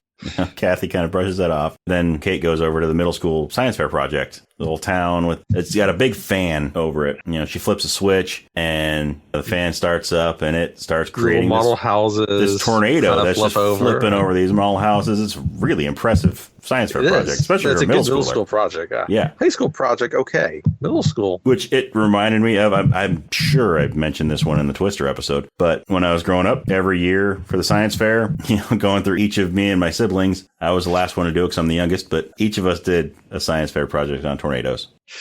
I mean, grew up in Kansas. So, of course, there's going to be a tornado project. But my dad helped I think my sister was the first one to do it. My dad helped her build a tornado. Basically, it's a frame with, some little plexiglass inserts on all four sides with a little, like a pie pan down at the bottom with a little spinner thing in the middle of it. It was an enclosed box with clear sides, basically, with this little pie pan on the bottom with a little thing that spins. And so you'd fill that pie pan with water and then put a sterno underneath it and light that. And so as the flame would heat up the water, the steam would rise and it would cause that little piece to spin and it would create a tornado inside this box. Okay. So it's very similar, just on a smaller scale, to what Kate had there. Yep. And so she does that, and then all of a sudden Tyler walks in, sees her little project go on, and he's impressed, and she explains that it's a middle school science project. And he says, which one of his teammates remembered the news footage of the tornado from 5 years? One of his, it was Boone. And so they were able to put together that she was not a city girl, and they were able to find out where she lived. Yeah, so that's how he knew where she was. So they're talking, he goes and he sees her desk, he's asking about cloud physics and what's all this, what's this research? And she's trying to get it from him and he's not letting her get it from him and all this. And he sees her plans to choke a tornado. He's like, this is actually really interesting. This could work. I can get my laptop and we can run some models and see if we can get this to work. And she's mad at him. She gets him to put the binder down. And, she's trying to get him to leave, but her mom invited him for dinner. And to stay the night. So... her mom, well, first, the stay of the night comes later, but invites him to dinner. So they're sitting at the picnic table outside eating dinner. She's asking him all these questions. How do you get into storm chasing and all this, revealing all this stuff about Kate when she was a kid, how she's always loved storms. And one night there was this storm. She was in the bath. She jumped out naked as the day she was born. Kid went running outside and was just standing in the field. Which... it's the middle of nowhere, Oklahoma. Yeah. Like, the chickens might have seen her bare ass. Yeah. So, and of course, Kate's embarrassed. She's like, she doesn't want her mom to tell that story. So. I don't think that's the first time she's told that story. No, not even close. But yeah, so they finish up dinner and Kate's back in the barn and her mom comes in and she's talking to her. She's like, I invited Tyler to stay the night in the guest room. In the guest room. Yes. Not Kate's room. Yes, in the guest room. She's a good Midwestern mother. Yes. In the guest room. So the next morning it's raining and Tyler goes out to his truck to leave. And, he can tell he's kind of waiting around to see if Kate's going to come out and try to stop him. Yeah. You kind of tell he keeps looking back and it's kind of clear that she's not coming after him. Then he gets in the truck and he's about to drive off and she knocks on the window. And she's like, you say you can make some models? And he's like, yeah, let's do it. So, he gets his laptop, they go into the barn and they get a model of, an EF1 and, they run some simulations of her method to choke out a tornado and it works in the model. Yep. So they're like, okay, let's test it. So there's an EF1 nearby that's coming up. So they go. And so they go, they get some of these barrels and they chase this storm. And before that, her mom comes back out before they go out and he gives her a t-shirt. The t-shirt comes later. Does it come later? Yeah. Okay. Because the t-shirt comes when he finally leaves. When he finally leaves. Yeah, they go out chases first. Yeah. Sorry. Thank you. So they go chase the tornado first and then he goes to park in the path of the tornado and she's starting to freak out. And then he's like, you're going to stop right here. He's like, yeah, we got to make sure that, we got to eliminate any margin of error. So we got to be in its path. yeah, So he gets in. He goes and parks, and then puts anchors himself down, anchors the truck down to the ground. He's like, I got augers that drilled 2 feet into the ground. We'll be fine. So it's important that she sees this. Yeah. And he has somehow, in this short time, rigged up a system in his center console with a new button that's labeled Kate's barrels. And yeah, it's a button that he pushes, and it pops the lids off of all the barrels at the same time. There's little like mini explosions that just unlock them and pop the tops. And so the tornado comes, they pop the barrels open, and it sucks all the stuff up into it. And then the tornado keeps on going, and it doesn't work. Sad faces. So then Tyler's like, "You hungry?" And the next scene, they're sitting on top of the truck eating sandwiches, and they're talking about what went wrong. And so they determine that maybe it's the model. The model's the problem. So they get back to the house, and Javi shows up with Scott, and he has more data for them. And so Kate, he's trying to make up with Kate. He's trying to make up for what he said and all that before. He also wants his truck back. And he also wants his truck back. Yeah, so Kate gives him the keys back to the truck, apologizes for stealing his truck. And he's like, how can I make this up to you? And he's like, give me your power data. That'd be a start. And so he goes back to the truck, pulls out the hard drive that the data's on. Scott asks him what he's doing. What are you doing? Douchebag's asking him what he's doing. And he's like, I'm giving this to Kate. And Douchebag just kind of sits there and just stares at him. So he gives the data to Kate, and then leaves, and then Kate and Tyler go back into the barn, and they're running another simulation with the PAR data that has a lot better readings than their original model. And they realize that the mixture that they're sending up into the tornado, it's soaking up all the moisture, but there's not enough moisture. So they got to add moisture. They need to add moisture into it. So basically, they need to make it rain inside a tornado. So they need to add silver iodide. And this is when Kathy, Kate's mom, comes in, and she's like, well, there were cloud seeding not too far away from here. That's right. Using silver iodide to cause it to rain. Like, okay, well, we can get a hold of some of that stuff. And so... Because it's farm country where if there's drought, you want rain. Sometimes you got a cloud seed. And so, okay, well, if we make some silver iodide rockets, shoot them up into the tornado, cause it to rain inside that tornado, and then release the barrels, there should be enough moisture for it to work. And so, okay, well, let's go test it. They get Tyler's crew together, and they put together some silver iodide rockets and load them up. And I love it. The way that they get them to join them, because his crew's all mad at him for just ditching him for like a day and a half. Yeah. And so, it doesn't take much convincing for Lily and Dexter and Danny to go along with them. But Boone is the one that really needs the convincing, because he's real upset with Tyler. And oh, yes. So Tyler's like, how about we fire some new rockets? And Boone's like, did you say rockets? Rockets. It's gonna be fireworks. All right, enough Schoolhouse Rock. But yeah, rockets. So that gets Boone on board. So now they got to get a new trailer. Well, they say goodbye to Kathy. Yeah, they say goodbye to Kathy. Yes, they say goodbye. He gives her the T-shirt. Yeah. He gives Kathy a T-shirt with his face on it. Not my first tornado. Yeah, not my first tornado. Calling back, said, not my first rodeo, right? She's like, thanks. I like it too, though. It's like, I like the red sleeves and the white. Anyway. So yeah, but they gotta find a trailer. So that took place before they got back to Tyler's team. But yeah. So he just, and she's like, thanks. Kind of looks at the shirt, gives Kate a look, and then Kate kind of just shakes her head. Yeah, so they go meet up with Tyler's team and get them all on board to go after this. And then they're making the silver iodide rockets and loading them up into the tubes. And they hit a trailer and there's a funny scene earlier when Kate and Tyler were going after that first tornado, or not the first one, the tornado where they were going to test the choking of it. The one that they actually chased together. Yeah, the one that they chased together to test the barrels. When she sees all the switches, she's like, what do these do? And she starts flipping all the switches. He's like, there's a guard on those things for a reason. It's like, don't touch those.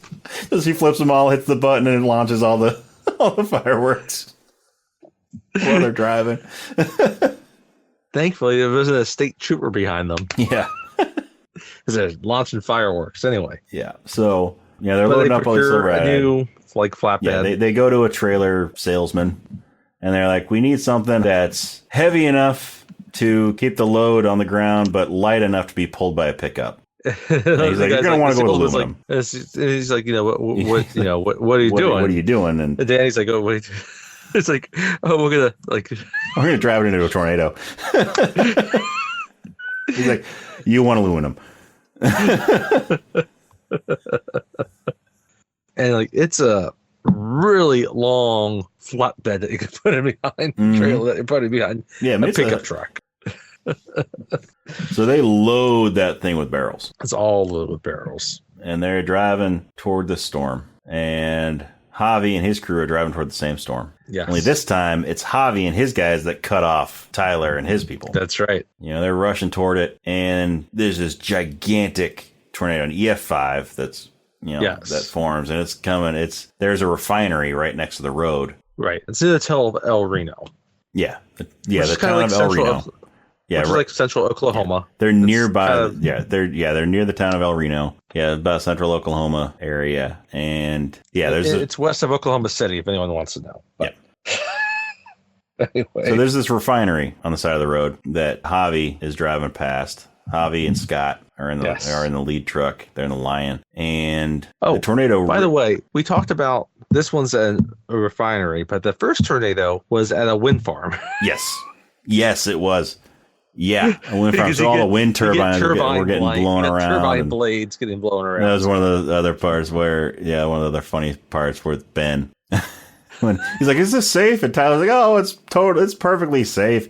And then one of the blades from one of the wind turbines crashes down and sticks in the ground right next to the truck. Driving. He's going to swerve to avoid it. That was great. But this one is by a refinery. This is by a refinery. And so the tornado rips through the refinery, and it's like picking up fire, and it's becoming a fire tornado. Yeah. You got two of the elements in this tornado. You got wind and you got fire. There's probably some heart. Yeah. You add the rest of them, you add the other three, and you get Captain Planet. Who's going to do jack shit with the tornado? Yeah. Yeah. You add earth and water and heart, and you get Captain Planet if you add them to this tornado. So there are no monkeys in this scene. Or in this. No. Oh, we missed earlier. Oh, another part. Sorry, folks. Did we miss a monkey? Sorry, folks. No, we missed the chickens. Oh, yes. Earlier when they were. That's right. So, yeah. So the second. Yeah. So it was the twins tornado, wasn't it? Yes. When they're driving away, because the tornado's chasing Javi and Kate, and it blows a chicken coop in their path, and they drive right through the chicken coop. Right through it. That's right. And Javi's like, I think I just killed some chickens. Because the first Twister had cows. This one has chickens. Had cows. Or had a cow. Yeah, it had a cow. That was the same one. A cow. And this one has chickens. And so then they end up getting run off the road, and they have to stay in the truck while the tornado passes by, and Kate's freaking out and all that, having her flashbacks. I guess technically there were two cows in the first Twister. There was the one that the aunt killed, that slaughtered, to give them nice delicious steaks. Meal. Yeah, but this one, so in that scene after the twins tornado that sucked up one of the sensors, Javi and Kate got stuck in a ditch. They got the truck stuck in a ditch, and so they had to wait for the tornado to pass by, and Kate was curled up in fetal position in the passenger seat and freaking out because this was not her first tornado. And so then afterwards, a chicken lands on the hood of the truck. But back to this other tornado at the refinery. F5 that's now... Yes, back to this F5 at the refinery. Javi and Scott are too close, and they get tossed around. Their truck gets flipped over. They're close to getting picked up by this tornado. They're close to their truck getting caught on fire. Yeah, so Tyler slams on the brakes, stops, he's farther back, and Kate's freaking out because her friend is up there, and they need to do something. Right. They're not that far back from them. Yeah, they're not that far back. So they're in danger. They're a little bit safer, but... Yeah, so Tyler sees what's coming, and so he starts backing up, and Kate's like, don't leave him, we gotta help. He's like, we're not leaving them. We're going to help them. We got to get farther away. Yeah. He's like, but we won't leave them. And so, some debris comes over and ends up knocking the truck back up on its wheels. Right. And so Javi's able to drive away, get out of the path. And so they're headed toward El Reno. Right. So they're all over the kind of drive away from the refinery and a little bit more away. But there's the town close by, and all of a sudden, there's a softball game going on, and they know that they know this tornado is heading right for that town. Right. The sirens start going off, and they realize they need to get to that town because they're still ahead of the tornado. Mm-hmm. And there's a town fair going on at the same time downtown, so everyone's out enjoying themselves. Yeah. And then, science are going off, so everyone's fleeing the fields and fleeing the streets and trying to get indoors wherever they can. And they're getting down there. And, they get down to the main street and, they got all the fair stuff. There's a trolley. Yeah. There's always a trolley. Trolleys are great. There's a trolley in the Rock. Yes, there is. But it was San Francisco, where there's definitely trolleys. Yeah. Not sure where this trolley came from. Yeah, not sure where this trolley came from. But... yeah, so Tyler and his team are going to try to get as many people to cover as possible. And Javi's team, Scott in particular, douchebag Scott, they still want to they need to get the info. They want to go and set up the PAR sensors. And so Javi starts driving toward the town. He starts driving toward the town because he's fed up with, not helping, not doing what he set out to do originally. And, his conversation / argument with Kate before, really got him thinking. And so he starts driving toward the town, and douchebag's like, what are you doing? Like, we're gonna go help. And he's like, no, we need to get this. We're being paid by Riggs. We need to get this data. And so Javi's not listening. He keeps on driving. So douchebag's like, stop the truck. And so Javi stops the truck. Douchebag gets out, runs back to the tailgate to get the PAR out so that he can then get picked up by one of the other trucks. And before he can get it out of the back of the truck, Javi takes off and splatters mud all over douchebag. I almost half expected one of those scenes from a movie with government agencies that, oh wait, no, douchebag has a gun. Yeah. Marshall gave him a gun just for this instance. Yeah. It's you're gonna stay in this truck. But no, in this movie, douchebag does not have a gun. So Javi starts driving into town, and they're all trying to get everybody basically into this movie theater. Yeah. So at this point, at this time, Tyler and Kate and all of Tyler's people are in the town. They're running around trying to get all these little vendors that are out at the fair, trying to get them all covered, all the safety. And the safest place is a movie theater. They're playing Frankenstein. Yes. So a Universal monster movie. Trying to get these movie people was in produced there. by Universal. Yeah, so they get everybody into the movie theater, and discover there is no. First up, before so as they're getting people in the theater, getting people out of the streets. What is it that falls? That's right. A structure falls. Is it another sign, or is it something else? There's a water tower. Well, yeah, there's the water tower, but there's something else that falls and pins Tyler to the ground. Right. And Kate's trying to get him up. Kate's trying to get him up. She can't. Trying to lift him, and then they see that debris gets blown into the leg of this water tower that's nearby. And so the water tower is about to fall and crush them all. And they're trying to get, Kate's trying to lift this beam off of Tyler, and she can't. Meanwhile, water's not strong spilling enough out of the tower as it's starting to topple over. Yeah, so it's similar to the trailer at the beginning that got flipped over. Oh yes, in the prologue, and they had to use leverage to get that up. And so she's trying to lift this thing. Tyler's trying to lift it, and so he's just telling her to go, save yourself. We can't get this thing off of me, and there's not enough time. This water tower's going to fall. And so all of a sudden, here comes Javi, putting a board underneath there and trying to, use some leverage to get it up, to lift the thing. And they get it lifted up just enough for Tyler to get out of there. To get his legs out, and just as the water tower is crashing down. And so they get a little bath while they're running toward the theater. Yeah. They get back in the theater, and now they're trying to help the team. Yeah. They're trying to help everybody get people to a safe spot. So they're looking for they realize basement. There's no basement. There's no basement.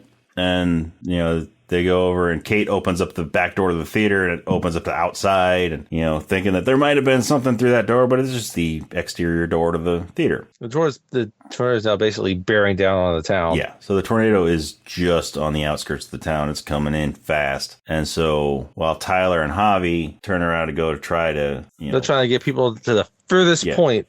Trying to get people to the safest spot as they can. They notice that Kate's not with them. And so they turn around, and then Kate is running toward Tyler's truck. She's stealing another truck. Yep. She's stealing another truck because he left the keys in it. Thankfully, he left the keys. Left the keys in it. So she gets to the truck, starts it up, drives straight toward this tornado. This EF5 that's coming straight for the town. Tyler's turned on because she's driving straight in the F5. He's like, oh, yeah. Yeah, that's my girl. I want to do that. That's Sepulpa. Because, yeah, after he found out that she was from Sepulpa, he stopped calling her City Girl and he started calling her Sepulpa. Right. Yep. So she's driving toward the tornado. Meanwhile, Tyler and Javi and Tyler's team are trying to get everybody to the safest spot in this movie theater that's showing Frankenstein. And now the back of the theater is starting to get ripped apart. Yep. All of a sudden, right behind the screen gets torn out. The whole wall gets torn out of there. The screen goes and people are getting sucked out. There's a couple of people get sucked out. There's random people again just getting sucked out. A couple of random people getting sucked out. You know who they were. And everybody else is holding on to the seats, the movie theater seats. You know, laying down on the ground, holding devices. On to them. And it's showing each of Tyler's team. Like it's showing each of them like close-ups on their faces, grunting like ah. And this time, when I saw it the other day, I was thinking they need like just the way that they're all like grunting like that. They needed. I'm sure somebody's going to go and do it one of these days. They need to just insert a close-up of Arnold Schwarzenegger.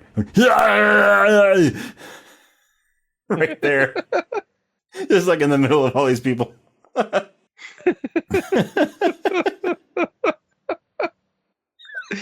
Yeah. Kate's back there. She's now like in the path, directly in the path, and she sets the augers down. They're drilling down. They're drilling down, and then when the tornado's getting closer, she hits the rockets and launches them up, and they get sucked right into the tornado. But this time now, like she's, like it's now pushing the thing, like it's starting to rip apart the ground. Mm-hmm. Because it's an F5. And, so it's moving the truck. It's starting to slide. Somehow, even though it's dragging through the ground, the augers are still holding. Yes. Somehow. We're back, at the theater, and like everything's torn apart. They got, most of the seats there. It's the back half of the theater. And, like Lily starts to get sucked away, but Tyler grabs her, catches her, and he gets his legs around the seat. Yeah. So he's basically holding out of the leg of the seat with his ankle. Yeah. With his foot. And he's holding on to Lily, who's in the air getting pulled by this tornado. And, it cuts back to Kate. And, the tornado is like on top of her now. And so she, tries to release the barrels, but it's not working. She hits the button, but it will not bust the barrels loose. And so she keeps on hitting it. And finally, it blows the lids on the barrels. All the stuff gets sucked up in there. It's sucked up. And then, the tornado passes over her. And, it shows a really cool shot of like above the tornado. It shows the clouds like coming down. Yeah. It's really cool. Yeah, so it sort of shows really cool. Shows it sort of collapsing in on itself. And just before the tornado hits the movie theater, it dissipates. Just goes away. And Lily falls to the ground. And she's like, thank you. She's like, thank you, Tyler. Thank you.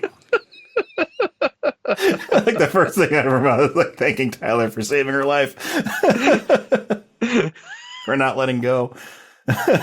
So Tyler and Javi go running out to the truck because at this point the truck, it broke loose from the ground and the truck just started tumbling along the ground while the tornado was going over it. And so the truck is flipped over and so Tyler and Javi go running out the truck and they see Kate crawling out, all bloody. She crawls out of the truck, and then they're all like, "You did it! It worked! You choked the tornado!" And they saved the town, or at least saved the people of the town. The town was pretty much, the town. Wrecked, at least a good part of it was leveled. Yeah.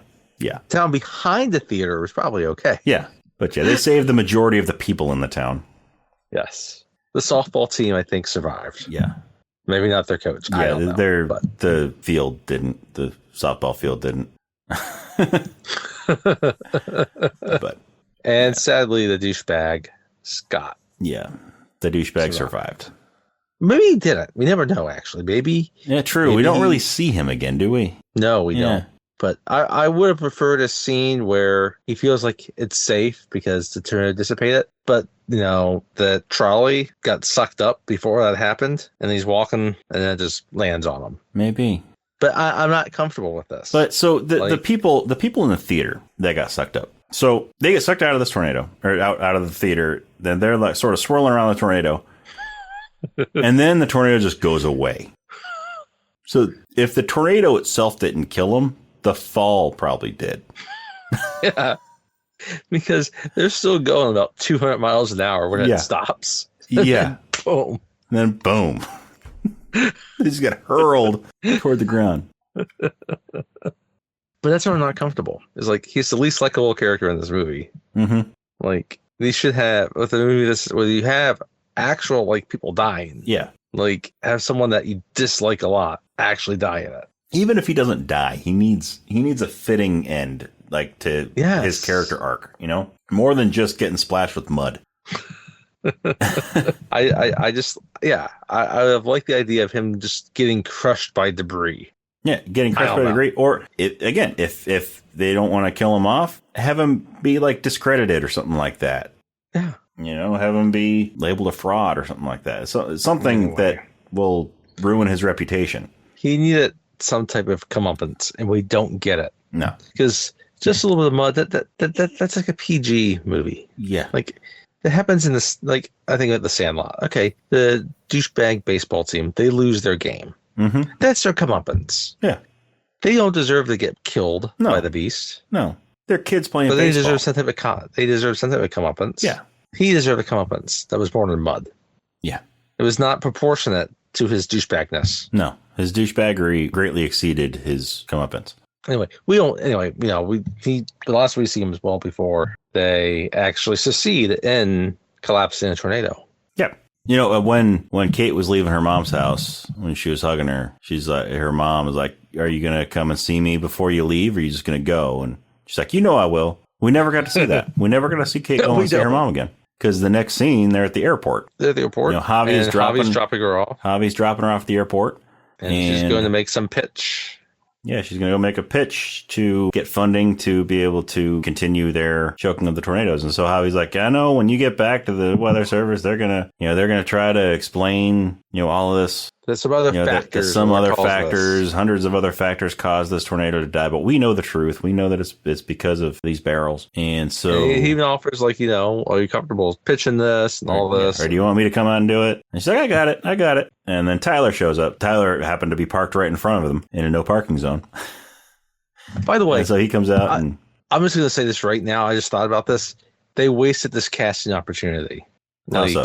So there's a traffic cop here. Yeah, played by Paul Scheer. Yeah. He's not related to Dennis Franz. No, he's not. Dennis Franz would have been a good choice for that. But Paul Scheer, I thought, did a great job. He did a great job. I thought Paul Scheer was great in his role. But it's the the dropping off zone of the airport, and so Tyler comes up and he doesn't want Kate to go, and Kate just looks at him. She's like, "If you feel it, chase it." Using his own line against him. And so then she goes into the airport, and Javi's kind of giving Tyler a look. It's like, go. And then the traffic guy there, he's like, you got to move your truck. Yeah, he's like, you got to move your truck, dude. And so. Which he hasn't been there that long. Dude can chill out a little bit. Yeah. He just got there. Tyler goes back to his truck, and Javi's still standing outside of his. And so Tyler goes back to his truck. No one's bothering him about moving his truck. Yeah, that's because he's not parked in a red zone. Tyler's parked in a red zone in a red truck. And so he's sitting there. He's thinking, he looks back into the window, sees Kate standing there inside, and he's contemplating. And, Paul Scheer comes up and he's knocking on the window. He's like, come on, move your truck, buddy. And then Tyler activates the augers.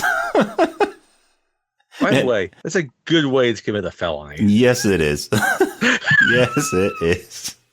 So he hits the auger button and drills down into the road below him, anchors the truck down so they can't tow it.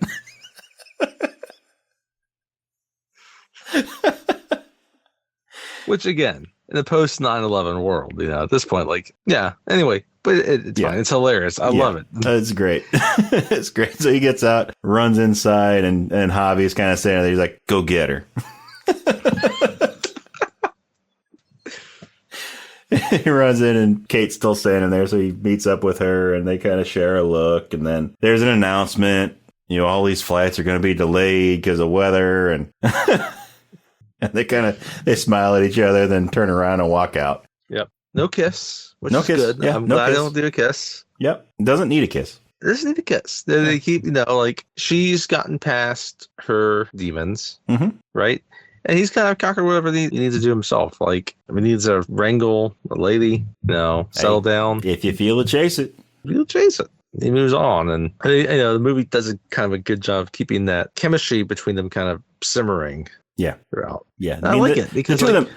Yeah, Glen Powell and Daisy Edgar-Jones have incredible chemistry in this movie. Yes, like this movie is like extremely well cast. Like everybody does such a great job in their roles. All of Tyler's team, they're all just quirky enough. All the actors they have in there are just they play. Everybody in this movie plays their parts to the best of their ability. Terrifically. And, we don't get to see a whole lot of Javi's team outside of Douchebag. We see a lot more of Tyler's team than we do of Javi's. We do. But yeah, like we said before, David Cornswet plays a douchebag fantastically. You hate his character. So he plays it. He plays him in a way that you really hate that character. And we've talked a lot about Javi, but Anthony Ramos does a really good job. Yes, Anthony Ramos Javi in this too. Yeah. So I first saw Anthony Ramos in Transformers: Rise of the Beasts, which he did really well in that movie too. One of the better Transformer movies. Also in Star Wars Born, but for a lot of people, one of his first things people probably saw him in was in Hamilton. Which I've actually never seen Hamilton. Sorry. I haven't either. I haven't seen it either. I don't get to see a lot of like theater productions of things. So that's probably part of it. So who knows? Maybe one of these days we'll do Hamilton on the podcast because it's one that neither of us has seen. Maybe we'll watch it and do it. I don't know. Maybe. But it's kind of funny. I get picky about I'm very picky about musicals. Me too. I'll just say that. Me too. And it's kind of funny. Like I don't mind seeing them on stage. It's just not often I see them on stage. So movie version is very different because I think one of my favorite stage productions is like Les Mis, and I have not seen a Les Mis movie that I actually like all that much. Okay. So but he was in the stage. He actually was in the stage version of Hamilton. So like he was in the original cast. And so obviously he has no singing part in this movie, but.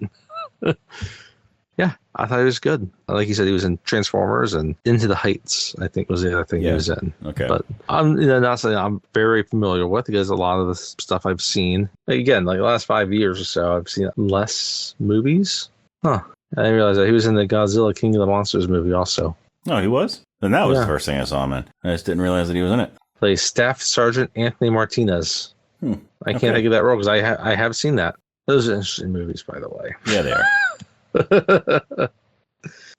It's kind of funny because like the first movie of those is like very different from the rest of them. Yes. Before they decide to make it into cinematic universe. Yeah. Is there going to be a Twister cinematic universe? Because the next thing is going to be hurricanes. Maybe. Or blizzards squared. More Twisters. Water cyclones. Hey. We already got a fire cyclone in this one. Sharknado. Sharknado, yes. Oh. Wait, that's been done already. Never mind.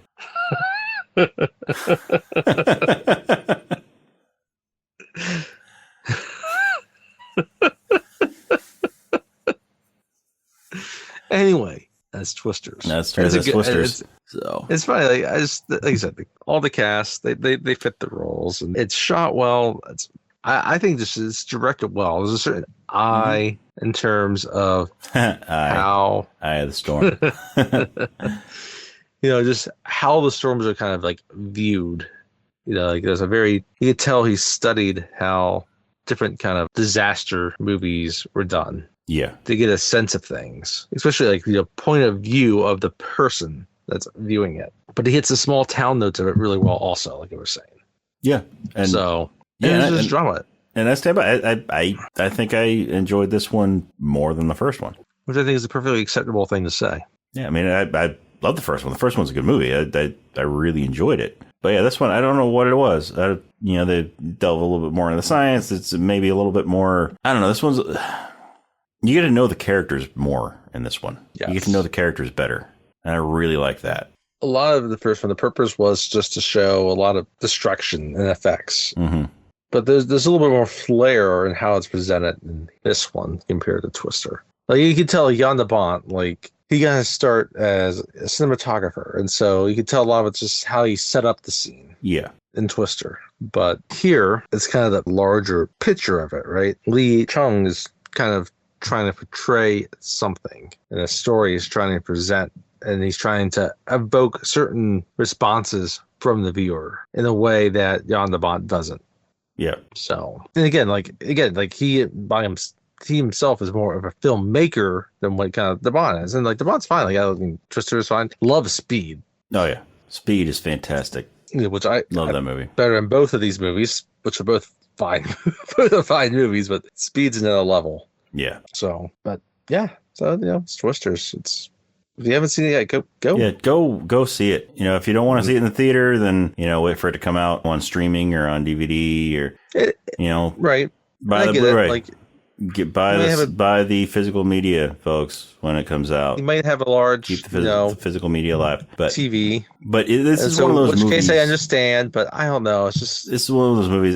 It's got to be seen on the big screen. There's still you can't replicate that size of a screen. Yeah, you still can't replicate unless you're like super rich and have your own movie Barney theater. Stinson, that guy's awesome. Hired. Yes. Achieving the possible. But yeah, it was between like the size, the sound, and you still can't replicate the total darkness of the theater too. That you get with plus, I mean, even now, if you go to the theater, it's still chances are it's still going to be at least somewhat a packed house. Like I said, I just saw it this past Saturday, and it was. I mean, it was that's the other packed theater. There's still something to be said about the communal experience of watching a movie. Mm-hmm. Like, I hate people, but I don't mind watching a movie with them. I'm right there with you.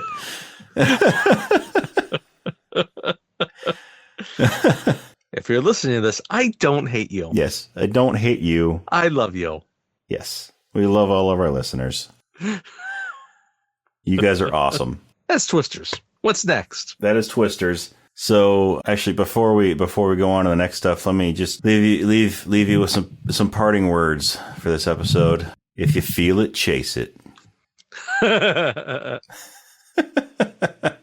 I can't wait to see what he does next. Me too. Glen Powell's.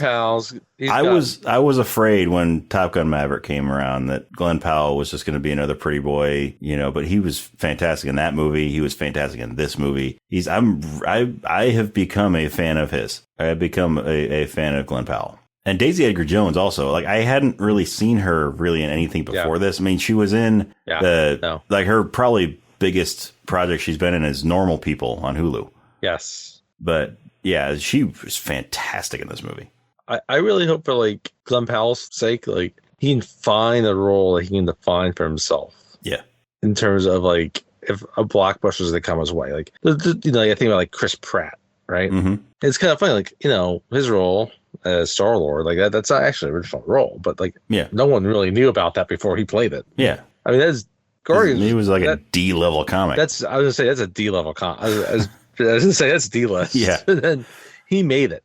Mm-hmm. And that's become him now. Yeah. Right? There's other people have, like Harrison Ford, like we've talked about him a lot, but like both Han and Indiana Jones are original characters that he helped to create. He gave life to them. And Grant, I get like you have Christopher Reeve as Superman and Michael Keaton and Christian Bale as Batman. These are characters that haven't created that they helped develop as their own. And even Robert Downey Jr. is Iron Man. Yes, but like even Iron Man, he's and really soon to be Dr. Doom. Awesome choice, by the way. Yeah, I hope something comes along where he can kind of really create a character that becomes identifiable with him, because he showed leading man stuff here. Daisy as well is like, I'd love to see what she can do next. Mm-hmm. I could see her anchoring, whether it be some type of a drama or it could just be some other female-led movie, whatever it might be. Like she's got the chops for it. Yeah, she does. So. And just the chemistry between Daisy and Glen, they just incredible chemistry. And again, they don't kiss. The two of them in this movie. There's subtle flirting. They don't kiss. Mm-hmm. It's not needed. Yeah. But you totally get that there's stuff there. So yeah. Anyway. Yeah. So before we talk about what's next. Yeah, before we talk about what's next, if you want to follow us on social media, we are on Facebook and Instagram and Threads. It is Rob and Tony's Cinematic Adventure. The and is spelled out, A-N-D.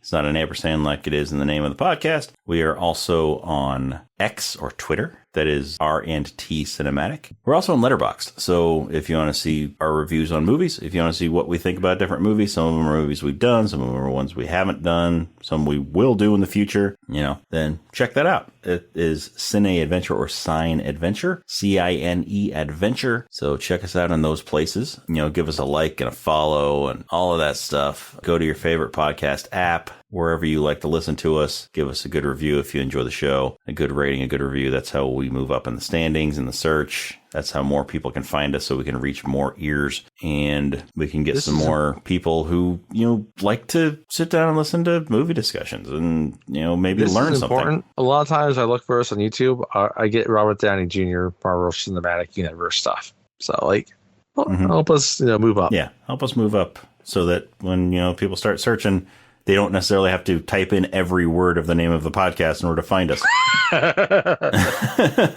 Which is called Rob and Tony's Cinematic Adventure, by the way. But you know that because you're listening. You could say Rob and Tony's Cinematic Adventure - Twisters. Yeah. Or if you haven't listened to our Bill and Ted's Excellent Adventure one, do - Bill and Ted's Excellent Adventure. Yeah. I mean, that's where our name came from. It was Bill and Ted's Excellent Adventure. - the Terminator. Yeah. Memento. Yeah. Indiana Jones. Inception. Yes, Inception. It's all there. Yeah. Let's do it. Yeah. What are we doing next? So first, also we have an email address. So if you want to send us an email, let us know what you think of the show. If there's any movies or anything that you think we should do, what are your thoughts on Twisters? Was it better than Twister? Yeah. Was it? Let us know. Equal? Was it a lot better? Was it worse? Let us know what you thought. Let us know if you hate both of these movies, and even though you hated them, you just sat through 2 hours of this because you like us and. If that's the case, thank you. If that's the case, thank you very much. We really appreciate you listening. Please pass along, to all your friends that do like Twisters. Yeah.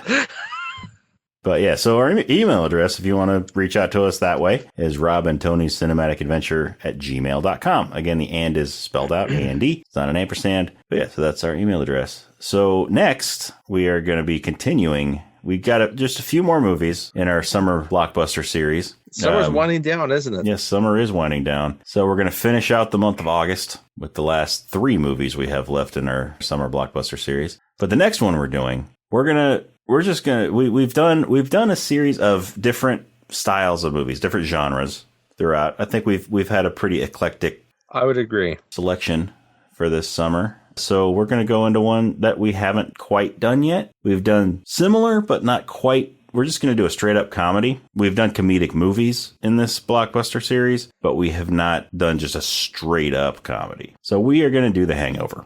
It's probably like only second straight up comedy anyway. Yeah. Like Bill and Ted is probably the only other one that can say is a straight up comedy. Yeah. But even that one, you learn something from it. So. So great. So but The Hangover. Yeah, we're going to be doing The Hangover. This good. I'm excited. It just makes me kind of think about. I don't know. It hit one of those movies that came out at the right time. Mm-hmm. In your 20s, R-rated comedy with a lot of alcohol and mayhem. Yeah. Yep. But R-rated comedies can also be blockbusters. Yes, this was a massive hit. It was. And it spawned 2 sequels. That brought diminishing returns. Well, but it gave us Zach Galifianakis anyway. But yeah, I mean, he was around before that, but this is what made him big. Yeah. I still remember him in Out Cold, but that's a different movie. I'm excited to watch. Like the more I think about it, I haven't seen this movie in a while. I haven't seen it in a while either, so it's going to be great to watch it. We watch this a lot. Yeah, we have watched this a lot together. Yep. And there's so many parts of this movie that just very quotable and memeable. Yep. It's going to be great to revisit it. Rob Riggle. Oh yes. Oh, I can't wait. Yep. It's going to be a great one. I'm going to anyway. We'll save that. I think I'll have to get a good drink for this one. Yep. Yeah, so join us next time for The Hangover. And remember, if you feel it, chase it.